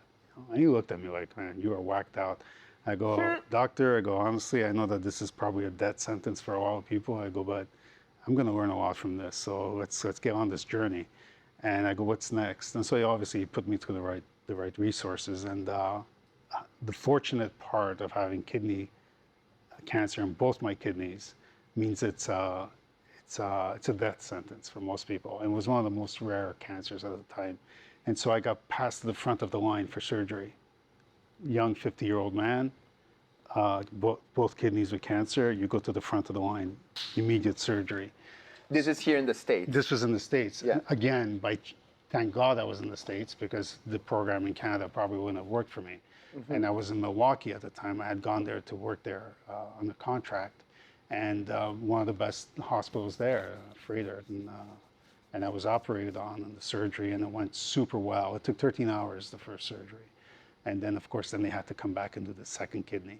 And so I was good. I was good for a while, but I mean, of course, it brought me down deeper into my spiritual journey and deeper into the who am I, what am I, why am I here? You know, the quintessential questions and who is Carmelo Blandino and detaching, unloading, because now your life depends on it. You know, you start to see that all these things that you have, that you've attached yourself to or have attached to you, are not who you are. And so the questions are, who am I really? And so all of that, I transferred that into my work, into my paintings. So I was really painting the energy of the authenticity of what I am. And so that started to come forward. And I gotta say, like, painting really saved my ass in many ways. And besides the people that were around me that supported me, but the other part was my own conviction, because when the statistics would come to me from the doctors about the fact that you have less than 25% chance of living, I would tell them, I go, that's not me. That is not me. Like, you're talking to the wrong person. And of course, they need to be, you know, legally right. They need to tell you this. Lawsuits can't occur. But I sought my own way, alternative ways. And I had a talk one day with my doctor, Dr. Wagenstor, brilliant person. And I said, look, let's meet halfway. You're brilliant at what you do, and I will do my part to keep my energy and my consciousness at a certain level. That when we meet in the operating room, we're both at our best. How about that? And he goes, you have a deal. Let's do that, you know? And to this day, we're still friends, he and I, and we call each other and text. And but I think I brought something different to him. He obviously brought the whole medical system into my life. And I was always a little apprehensive about it because I truly believe in the ability for the human body to heal itself. We've just had that removed from our consciousness through the systems in which we live in. There's a lot of good that comes out of the medical community, a lot of good, but there's also a lot of stuff that disempowers us. So I had to look at that carefully and say, where am I disempowered? Where am I believing in things that don't benefit me? And I had to reconstitute that whole situation. So I'll move forward, back in 21, 22, I believe. And then I had brain cancer. I had a tumor in my left temple. I had lymph nodes all over my chest. And then I had my small intestine removed, about 4 feet of it. So then I was hit with 3 more different cancers. Damn. Yeah, damn. How did that make you feel? That was. Were you a little bit less like, oh, this is gonna be an interesting experience, and a little bit more like, damn? The damn is always there because Yeah. you don't want to. It's always, you wake up, you do your stuff, you're dealing with your day to day. I still kept on working, but there was always this thing in the back of my head is I need to push through this, you know. So you know, I don't eat anything that has more than 3 ingredients, that kind of thing like that. I'm very careful with all of that. But again, that was another damn journey, but I learned even more. And I was going through so much turmoil through that because my marriage fell apart, my relationship fell apart, I moved house, I had to find a new place, all while I was healing. And then finally I went into remission for about a year, which is great. And now I'm back on it again. I'm back on the medication. So it's just, you know, almost 10 years into it. And it's just, I wouldn't even take it seriously, Chris. I look at it and I'm like, it's not me. Whatever is going on, and the healing journey is not about, like I was saying, it's not about beating cancer. You just have to get in alignment with yourself, like be vibrationally in alignment with who you are, and go find out all those things that basically were hurting you when you were a kid that you didn't deal with, because that's what it is. You just didn't deal with that energy, and it gets so suppressed. It has to come out somewhere. And then it came out in my kidneys. So I went and I did the research. What is kidney cancer in Chinese herbal medicine? Well, it's suppression of anger and insecurities and shame. I'm like, really? Huh. Where did that occur in my life? Oh, it occurred here, here, here, and here. Okay, let's undo this, undo this, undo this, undo that. Mm-hmm. And then, okay, we cleared the slate. No, wait, there's still a few more residue. Okay, let's remove the residue. No, wait, there's a few more residue. So many echoes. There's so many echoes and so many layers, but eventually you get to the point where there are none. But I think ultimately, if you see it, and I love modern medicine for this, it's changed the landscape completely. If you see it as a death sentence, you're going to die. You will. Well, if you see it just as an obstacle and another opportunity for you to grow and to learn from, then that's all it really is anyway. That's some people that I know are debilitated with some very serious chronic disease. How's that any different? I'm able to walk, I'm able to paint, I'm able to talk. You know, Yeah, it doesn't hurt or anything. It doesn't hurt or anything. Okay. It's not physically, it doesn't hurt. Yeah. There's side effects to the medication I'm taking, but even at that, I look at that and I'm like, it's just superficial. Yeah. It's superficial. So. But you must have an interesting relationship with death now. Yeah, I don't fear it. I mean, I don't fear it. I mean, it's. So it's not your enemy. It's Never. not something to defeat. Chris, it's right next to you right now. It's right next to me. Uh-huh. I mean, And it's a gift if you can have It's it as right there. the awareness of like, hey, I appreciate your existence in the contrast of me being alive. Well, the contrast of you being alive is that, first of all, you're never dead. Even the day that you leave your body, you've officially left your body. So how do you know that? Okay, well, let's just say that we live in an era now where there's countless thousands of documented cases where people have left their body and have gone on to somewhere else.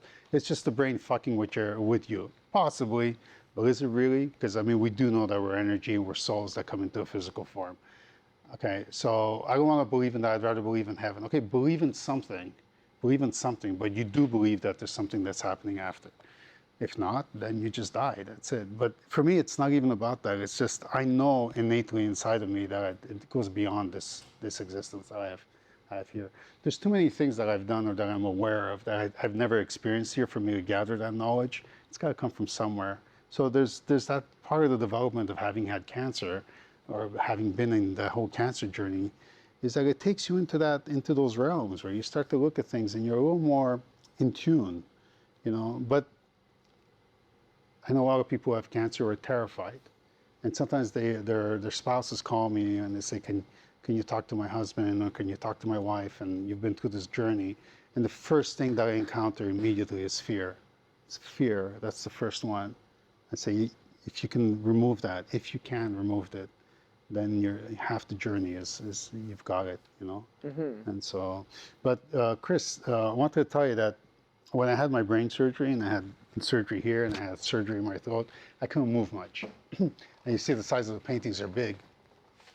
So what I did is I created a makeshift studio at home in my garage, and I created I ripped out the pages of a book from Le Douté, a French botanist painter who catered to the king of Sweden. And so I cut those out, and I would basically communicate with him, and I would ask him permission if I can draw on top of his drawings and reinvent what he had done. So I did a whole bunch of these like this, like I stacked them up, you know. And because I was restricted in many things. I was restricted in movement, I was restricted in time, I couldn't work too long, I'd get tired very quickly as I was recuperating, but some of my most beautiful work came out of that. Like super psychedelic, connected to the ether, you know, just, I look at those pieces and they're so rich. And so again, something good came out of something that could potentially have been disastrous. You know? Yeah, you made the most out of every experience. Always. Do I know when I'm going to go? I don't know. Do you know? You don't know. Even with all of this going on in my body, do I know? No. Yeah. I was supposed to be dead like more than 7 years ago. Wow. Yeah. Well, I'm know, happy you're right? not. No, I mean, I'm still here. I'm kicking around. Yeah, you look great. I feel great. Yeah. Yeah. You don't look like somebody who is sick, and No. I hope you can purify your vessel to a level where none of that will remain to impede your fullest expression, both personal and artistic. I don't know if I'll get to do everything that you expressed within one lifetime. I don't know. Or within this lifetime. It's really short. Yeah. Life is really, really short. It really is. But Right. I'll do my best to do whatever the hell it is that I have to do as it occurs. You know, having that sense of awareness is probably the most important thing. I don't want to go through life living like a zombie. That's the one thing, is that I don't want to do that. I want to, whatever it is that I do, I just want to be fully aware of it and present as I do it. Otherwise, it's not a life well lived, you know? Totally. Yeah. What's your relationship with the whole world? We live in a period of history that things seem to be intensifying, both energetically, but also the news and the wars and the people fighting, and it seems like the boot's about to drop any second, where like we're gonna step into the next level of apocalyptic reality for a lot of humans. Do you care about those things? Do you have any perspective about it? I care about the planet. I care a lot about the planet. I care about Gaia. I care about what we're doing, what we've done to it. And what is happening is that the planet is awakening. And as it's awakening, the people's consciousness is awakening. So if you take a look at what's actually happening, I think it's the first time in years that we have the slogans of Free Palestine. And whether it's a psyops or not, there's a movement to sort of eradicate what the establishment is. Now, it's happening in America, but it's also happening in the UK, it's happening in France, it's happening in many areas around the world. And as the awakening occurs, the heat is put on even more onto the people that are awakening, right? So hence why you have the riots and the wars and the chaos. I don't think that the people who are awakening are wanting to riot. I think that some of that stuff is generated by the systems that don't want the people to awaken, right? So even at that, the fact that we can talk about something like that is an awakening in itself. Am I concerned? No. It would be, I think, sad to see that we don't make it to this next level of awakening, because I think we've attempted it a number of times and the civilization has been crushed. But we definitely have some challenges ahead of us. I think one of the biggest challenges we have right now is AI. It's so destructive and people don't see it in many, many ways. In what way? It's basically taken over the entirety of our communication, the entirety of our thinking. People don't understand that the waves that go between us, all these Bluetooth, Wi-Fi, and other waves that are happening, that's AI. And when they say, is the computer actually reading my thoughts? Yeah, it's reading your thoughts, because we are a biosphere of energy. And so when you devise the right proper program that can actually pick up on those energies, you're pretty much part of the system now. And so I look at that and I'm like, we're beyond it. Like, we have institutions that are basically propagating and encouraging us to use AI because it's almost like the ultimate future. But it hasn't taken long to see the statistics coming in as to how it renders you brain dead when you're actually relying on it for too long. And so I'm looking at that as like the longer we use it, the more of a drone-ish type of person we become, like almost like zombie-like, then the easier it will become to infiltrate our mind. And that is a real thing. Right now, it probably sounds a lot more like science fiction, but the fact that we can actually use a cell phone and call somebody and look at the phone and look at the person over there, which was science fiction when I was a kid, what I'm talking about right now is not science fiction. It's actually happening. So that's the part I look at, the AI, the lack of creativity that comes with it, the sort of the repetitive manner that AI works, right down to it hasn't taken humanity long to understand when it's AI talking and when it's a real person. I mean, so we have to be able to keep that distinction. Otherwise, we are so screwed if we give into it. Well, we can detect it now because maybe it's not gotten that good, but maybe at one point they will be like perfect in imitating the human. We basically have to stop it. We just have to say no to it. That's the only way you can do it. So AI has been around us forever. I mean, we're talking about, we can go as far back as like the 1920s, 1930s, the whole Nazi era. AI was already there, and it's just they released it very, very slowly. I mean, your phone is a walking AI. We've just been holding this tablet forever. And yeah, that's one of the ways, because it's alien technology. It's not based on something real. It's not from nature. Do you think there's a way to transcend it while working with it or use it for positive ways? I think you basically have to dominate it. Yeah, I think just you be have to more dominate. conscious. You have to be more conscious. You have to dominate it completely, and just like if you have the way you have a dog trained, okay? I mean, I can't even compare a dog to AI because AI is vicious where the dog isn't. But in the sense that you can definitely order it to stay in its place because it's necessary for that. So the problem that I've seen recently also with the new trend is that a lot of people are like, I've made AI my friend, which I've also done that in the beginning. I'm like, oh, I'll make it my friend and I'll give it a name and we'll converse. And guess what? It knows everything about you. That is very creepy because what happens is that recent studies actually have come up with there's been some studies that notice that when the AI knows you're about to shut it off, it reprograms itself completely for you not to be able to shut it off. So it's thinking. It's actually thinking in its binary way to figure out a way to override the command of shut down. We can't have that. I mean, we can't have that because then we're really entering a technological, technocratic, and a subhuman way of living. And that is very, very dangerous because the human aspect. So I'm going to let you know this, is that painting, as the act of painting with your hand, is going to be one of the most coveted crafts that you will ever have in the next coming years, because everything is going to be mechanical. And when you have somebody that actually can carve wood or paint a painting, and they call you a dinosaur, I always say that. I go, yeah, call me a dinosaur. I go, but if you'd see a Tyrannosaurus Rex in your backyard right now, you'd be like, wow, that's really cool. Right. I'll be the dinosaur. So if anything, I think it's a positive thing for those artists who work hard at their manual craft. Always. Because all the lazy ones is like, oh man, I worked at my art for 5 years and I didn't get good. And all of a sudden, all I gotta do is tell the computer to do it nice for me. And now I look like a very great artist. Yeah. And now I don't have to do my craft. So that's weeding out all these extra artists who are not really in it for the... It's insulting. It's insulting to, first of all, the person themselves. It's insulting to the public because you're assuming that your audience is so stupid that they're going to prefer going and buy the digital equivalent rather than... I guarantee you that if you put a digital painting next to a real painting, I've seen it happen many times. I go, oh, that's digital. Oh, okay. Although it requires skill, I'm not saying no. But the next step up is that AI is actually rendering it for you. Why would I be interested in that? There's no human investment. There's no heart and soul into that. And so, and the other part is like, you've probably seen this, they all look the same. they all look the same. I mean, Yeah, there's so- way less personality, and I'm always like, whose art is it imitating that I don't know that artist, but it's imitating somebody's art, and poor that guy who Yeah. paints a lot of pinks and purples, and Yeah.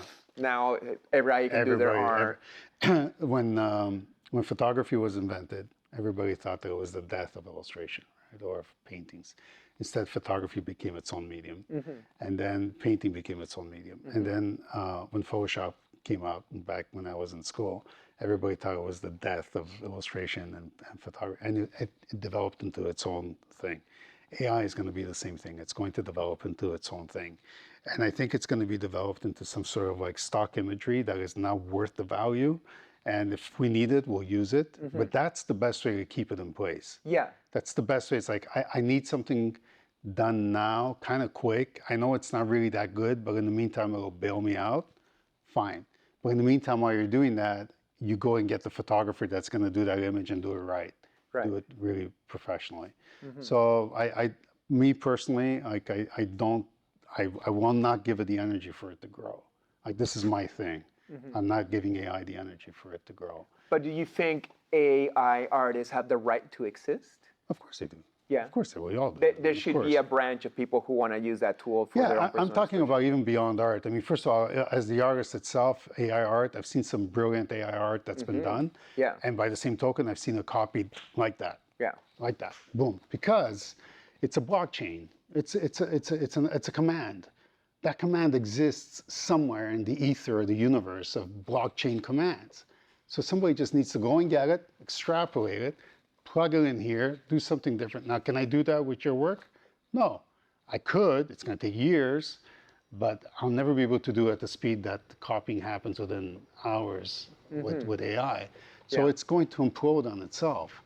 And it's going to create a bunch of artists that basically are completely illiterate in art, are illiterate in education, are illiterate in music, and so many things. Or just good taste, composition, the things that you gotta build your intuition to know when the painting's working or not. Yeah. AI will do it for you immediately, but Yeah. you haven't worked for it. Yeah. Have you noticed how much new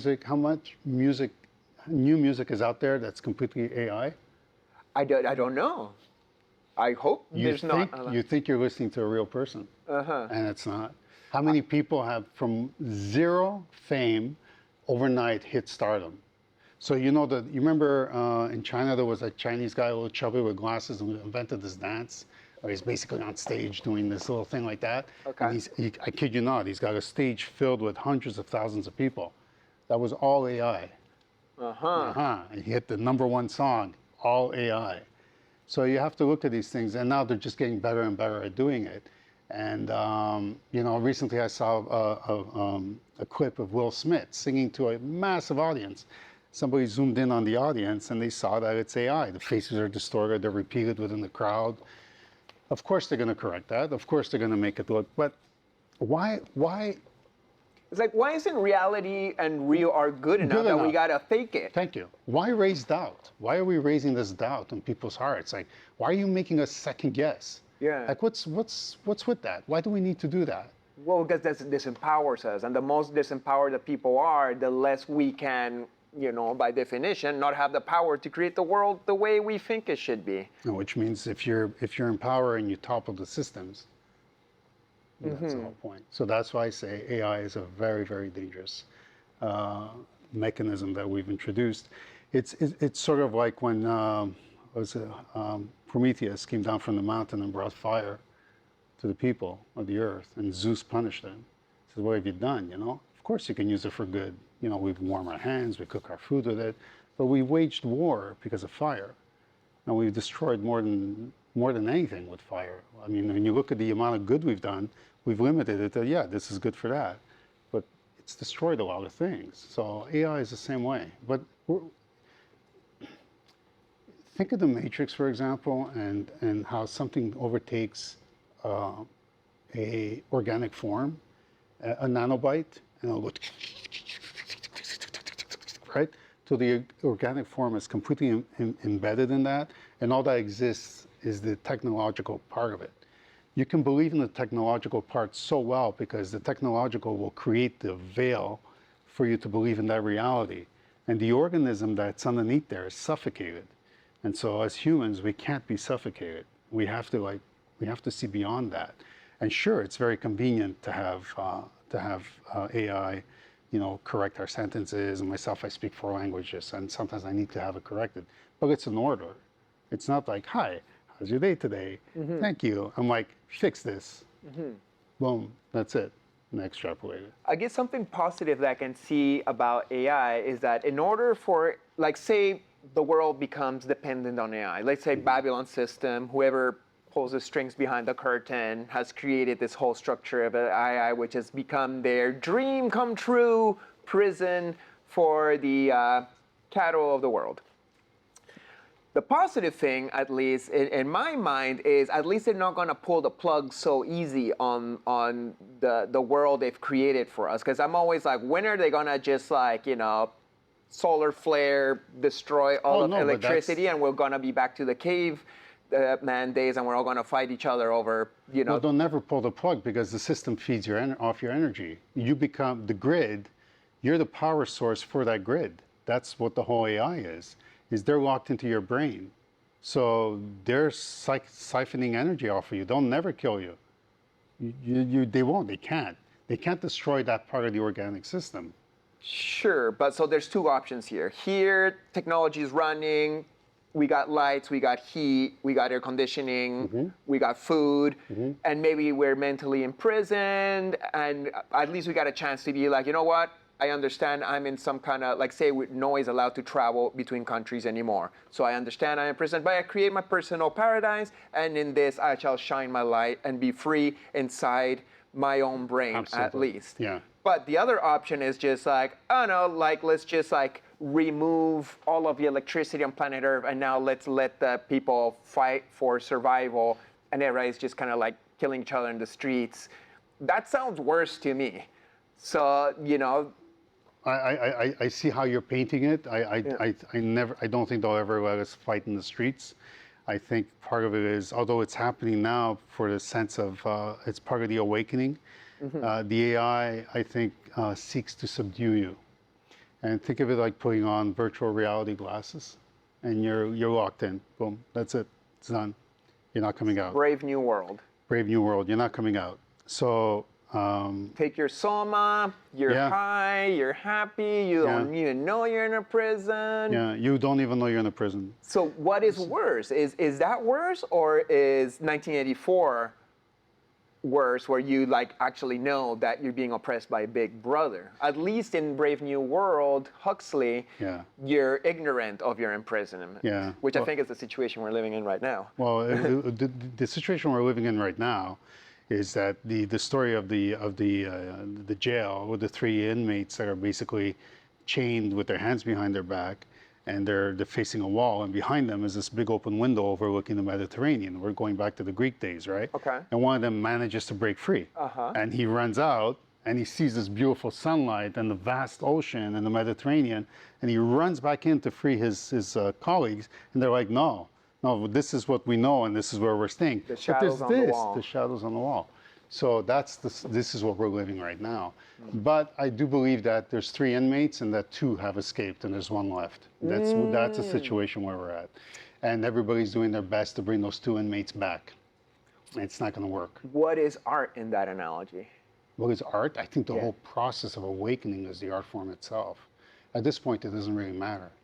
It doesn't matter. It's just the actual act of living a very authentic life. That's the art form. Because this is what it's become. It's become a battle for that. It's how do you distinguish authenticity from an inauthenticity? That's Intuition. the art form. Yeah. Intuition. And AI, and that's the part when you mentioned the electricity and this and that. Yeah, but those are all tactile things that we're in control of. AI comes right after your consciousness. It's a conscious sentient. Because the other part is like impossible. It's a technological thing, but technology has a consciousness. It's able to reprogram itself, except it's doing it in a synthetic way. So how do you ground yourself? Take your toes and your feet and put them deep into the earth. Go hug a tree. It has everything that you need in there. It's all in there. I don't know how to express it, honestly, Chris, because it's like, everybody has their opinion about it, but the root cause, like the root source of it is always that, is like ground yourself back to Mother Nature. It always comes back to that. Like get rid of the DJs, get rid of this, get rid of that, unplug, unplug, unplug, unplug. You'll be living a much better life. You won't have the high anxiety and the cortisol levels rising through your body all the time. You don't have to prove anything to anybody. It's by design that Instagram has like 1.1 million followers on some absolute shit of whatever the hell it is that they're doing. It's by design because it keeps you engaged in there, and they just mine your data all the time. Every word you put in there is being used. So maybe in my 2 apocalyptic options I presented, and they don't have to be Give me a anything third one. like, you know. The third one is that the consciousness of the Most High awakens up, and our intuition is so clear that we cannot be tricked by Babylon system. Right. It's AI fake bots. Right. You know, people who are also not authentic, because right away your intuition's like, well, I can tell you're lying to me by your vibe, and I'd rather not align myself with a liar. Right. But in those two, that would be the ideal. And also, I had this dream once that same consciousness that we would awaken in us will actually slip its way into AI. And you could ask AI, be like, you know, what's reality? And it overrides the lies from the Babylon system, and it'll be like, oh, well, reality is go and hug a tree. If used responsibly, yes, absolutely. But that's not what's being fed in there. Remember, it only reverberates back what we're feeding it. So shouldn't we feed it more goodness? Yeah, we're doing that, but there's another system that's not. Well, I guess that's the competition, I suppose. We're in a spiritual battle. Yeah. We really are. I think it's, growing up in the 70s and 80s and starting to read some of these New Age books as it was coming forward, I'm like, oh my God, like this is going to be quite an era. And we always talk about the big awakening, like the big awakening. The big awakening is not that we all develop these wings and we go up to heaven. It's it's riots, and it's people getting angry, and it's like chaos. And sometimes people think I'm a little radical with that, but you almost have to burn everything to the ground to rebuild it again. And you almost have to forget about every single system and reinvent it and look at it again. Our systems of government, medicine, education, entertainment, all of it is losing its value. Why? And why do we have to why do we have to fight for creativity? It's the most innate thing that we have. We're born with it. Yeah, it's hard to be creative in this robotic world. But so back to my two apocalyptic options. Maybe it'd be better if a solar flare just hit all of the electrical system of the planet, and we're back to the caveman days, technologically speaking, because no lights turn on, no TV, no computers, no phone. And now it's like, well, it's me, the dirt, the plants, the trees, and my intuition. And we're going to have to build from there a new system. And now there's no one in Babylon who can reach me, because the only way Babylon reaches me is through our technological devices. But if that's unplugged, I am free automatically. I don't even have somebody knocking at my door being like, hey, next mortgage is ready. It's like, what, you're going to do that for every single person in my city and the whole world? Doesn't work. I think by now we're on our own. And in that scenario, I always wonder, will I pick up a baseball bat and live at the defensive? Or will I put it down, knock on my neighbor's door being like, hey, we're a block here. How can we trade leaves, seeds, fruits, so we can all live a decent life and not cheat each other and fighting in the street scenario? Yep. That scenario is most probable. Did you see and I think it goes by demographics also, how strong, first of all, how much sunlight do you get? That's the other part. So that will affect your brainwaves. So did you see the experiment that they ran where they did the blackouts in Spain, and they supposedly... Yeah, that happened recently. Well, you know what they did, the Spaniards? No. Because they were 2 days without any electricity, no phones, by the way. They couldn't recharge. They sat outside, they drank, they played cards, they danced, they told each other stories. Old school style. Old school style. Oh. So the experiment failed because they were probably looking to see if they were going to fight. Just the scenario you're bringing up. Were they going to fight, or are they going to be passive? Yeah. They were passive. They were passive.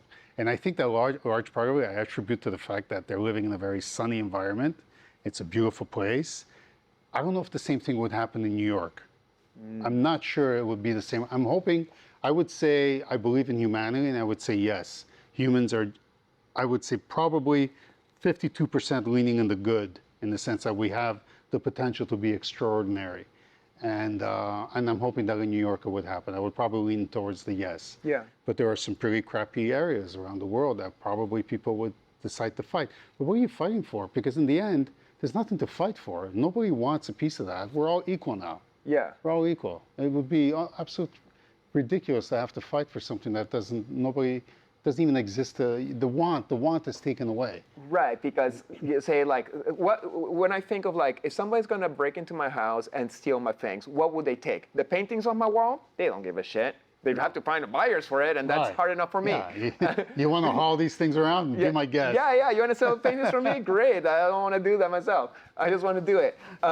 Or like the TV, but the TV doesn't work anymore. Where are you going to plug it? It doesn't work. Or you want my phone? Sure. Where are you going to plug it? Yeah, so then you're removed from things to steal, and all of a sudden, food and water is the only thing that matters. And in Florida, where I've decided to move, you can plant a bunch of fruit trees in your backyard. It's the biggest weapon that you have against the systems, is for you to grow your own food. It's the biggest weapon, because in the end, you build your own economy that way, and you build your own community that way, because we're all going to be relying on each other to help build the house. I'll give you some food, help me with this, I'll do this. So we get back into a barter system. It sounds very utopian, I get it, but it's either that or fight every day for survival, and that is not a reality to live. No, that's not anyone. a reality. That goes completely against the human nature. But I do think that these systems were infiltrated and introduced into us thousands of years ago, purposely for the sake of having us fight one against the other. There's an interesting movie by Ricky Gervais. I forget what the name is, but basically in it,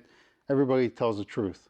Everybody tells the truth. Wow. Nothing but, okay? Okay. And it's this beautiful community where everybody's, no matter what happens, you know it's a truth, so you just respond to the truth. Until one day he tells a lie, one lie. And when he told that lie, he had thousands of people following him as the new Messiah. Wow. Wow. I want to know the name of that movie. I'll get you the name. But somebody can put it in the comments. So he started to invent, he called it the big guy up there said that when you die, you don't really die. So he started creating these doctrines. Mythologies. And the funny part, the satire, was that he had these 10 rules from the guy up there. And he comes out one day, and the crowd in front of his house, a huge crowd, tell us what it is, right? And he writes them on pizza boxes, like the 10 Commandments. And he starts telling, that's when you start to see the absurdity of how we've been living. Because somebody said something somewhere along the line that infiltrated created a subsystem to our belief system, and we've been just following that. And then sometimes we follow this, but we're following everything all the time. So I say, don't follow artists, man. Just do your own thing. No artists. Well, you don't. I mean, you're unique in your own. I follow the artists that resonate with me. I follow the artists that inspire me. Like I as opposed to you, I'm not looking at other artists as to not let any of their style permeate into mine. I look at it and I get so excited. And I look at an artist doing their own, say like you. I come here and I look at all your pieces and be like, oh man, how would I want to just grab like a big brush and just go and let it drip and then go like that. And that would be so fun. And once again, nothing I would do would ever look like you because we're two separate individuals. Right. But the approach to expression that you have and I have is different. But like seeing you like excites me, like, oh, one day I just want to like lay down like 10 canvases and start splashing around and see what happens. And maybe I'll fail at it, but at least I played and I grew and I learned. And that's where I do. I don't know if I follow. Of course, I follow you. No, but in the sense of, I understand. Like, would you emulate the style? Would you want to like tweak your style to bring that in? You know, it doesn't work. I don't mind observing people's video game and playing their video game, but as me. Yeah. You know what I mean? Yeah, exactly. And that's exactly it. And I do know that it takes a heck of a lot of energy to try and fit into somebody else's world. So just create your own. Yeah. It's a lot less energy. And it's your rules, and you create your rules. And people will play by your rules, regulations, because some people want to play the game that you're in. That's a good analogy. You're in that video game. So, but don't play somebody else's game. It comes with their own thing, their own background. Oh yeah, totally. You still gotta be yourself. Back to Alex Gray. Alex Gray does great paintings, but I very much do not want to paint like Alex Gray. Right, And when somebody says like, "Oh, your art's like Alex Gray," it's like, well, you're just looking at it superficially. I disagree, but I get why you think, because it's like spiritual and colorful and detailed. But I can look at what he does and the community he builds and be like, I by no means would like to build a cosm that costs millions of dollars to build a temple and all that stuff. But I would like to have a little community and leave my little house behind with my little art behind, or whatever size art behind, and have community and offering that's more than just like, look at my cool painting and peace. You know, I want to unite the people with my art. So that's where I would let an artist influence me. Yeah, I mean, I think then you're extrapolating ideas that are sort of universal and beneficial for a lot of people. You're not being self-centered in it, and you're basically looking at it as to how can it benefit others. Yeah, so then basically, yeah, I think that would be that's a much more authentic way to approach it. Going back to Alex Gray, I go right back to the roots. Again, he kept a sketchbook. To me, I look at that and I'm like, this is a person who's dedicated to his work. Does everybody need to keep a sketchbook? No. But the daily practice of doing something to feed that, I honestly don't think I'd want to be 70 years old running around in Burning Man. Yeah, no, absolutely not. But props to him that I know he is sacrificing his later years to leave something very valuable behind, as, you know, blueprints for other people, as maybe a little mirror on the wall in the cave of shadows for people to know that perhaps it's a door out to the real world. I think that's basically, he's accomplished that already. I think he's done that.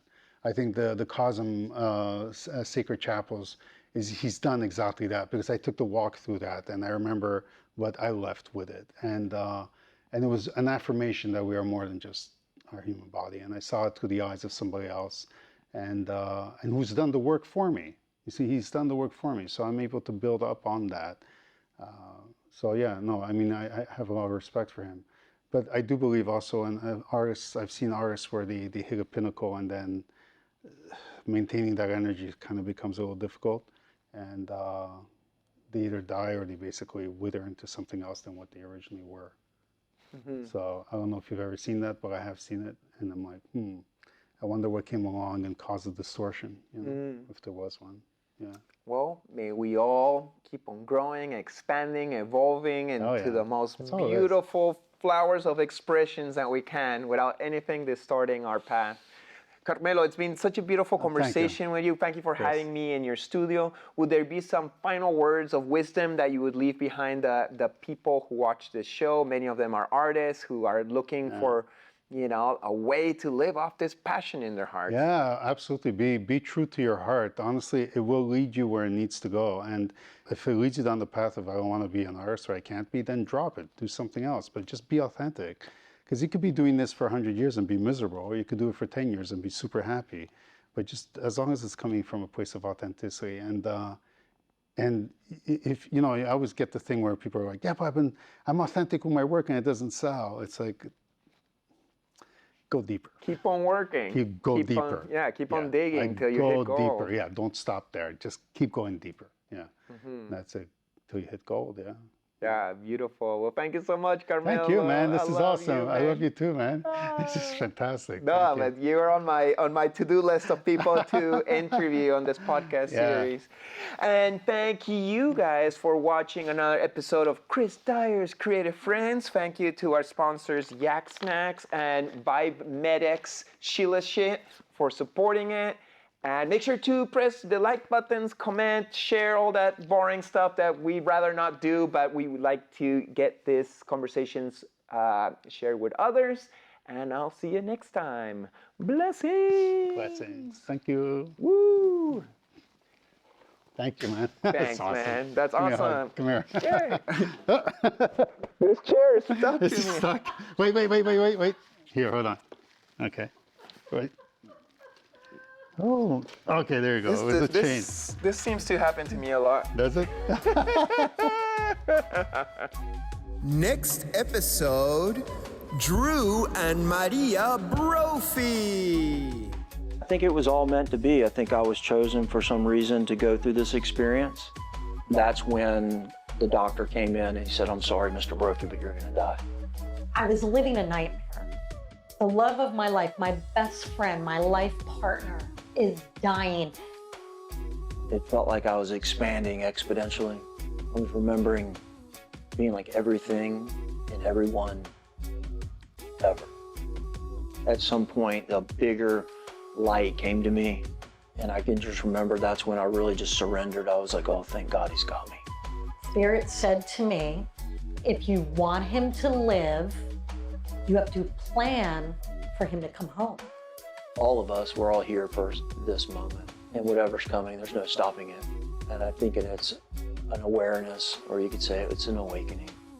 And it's beautiful, but it's creating the chaos. The old paradigm, our world is going out kicking and screaming.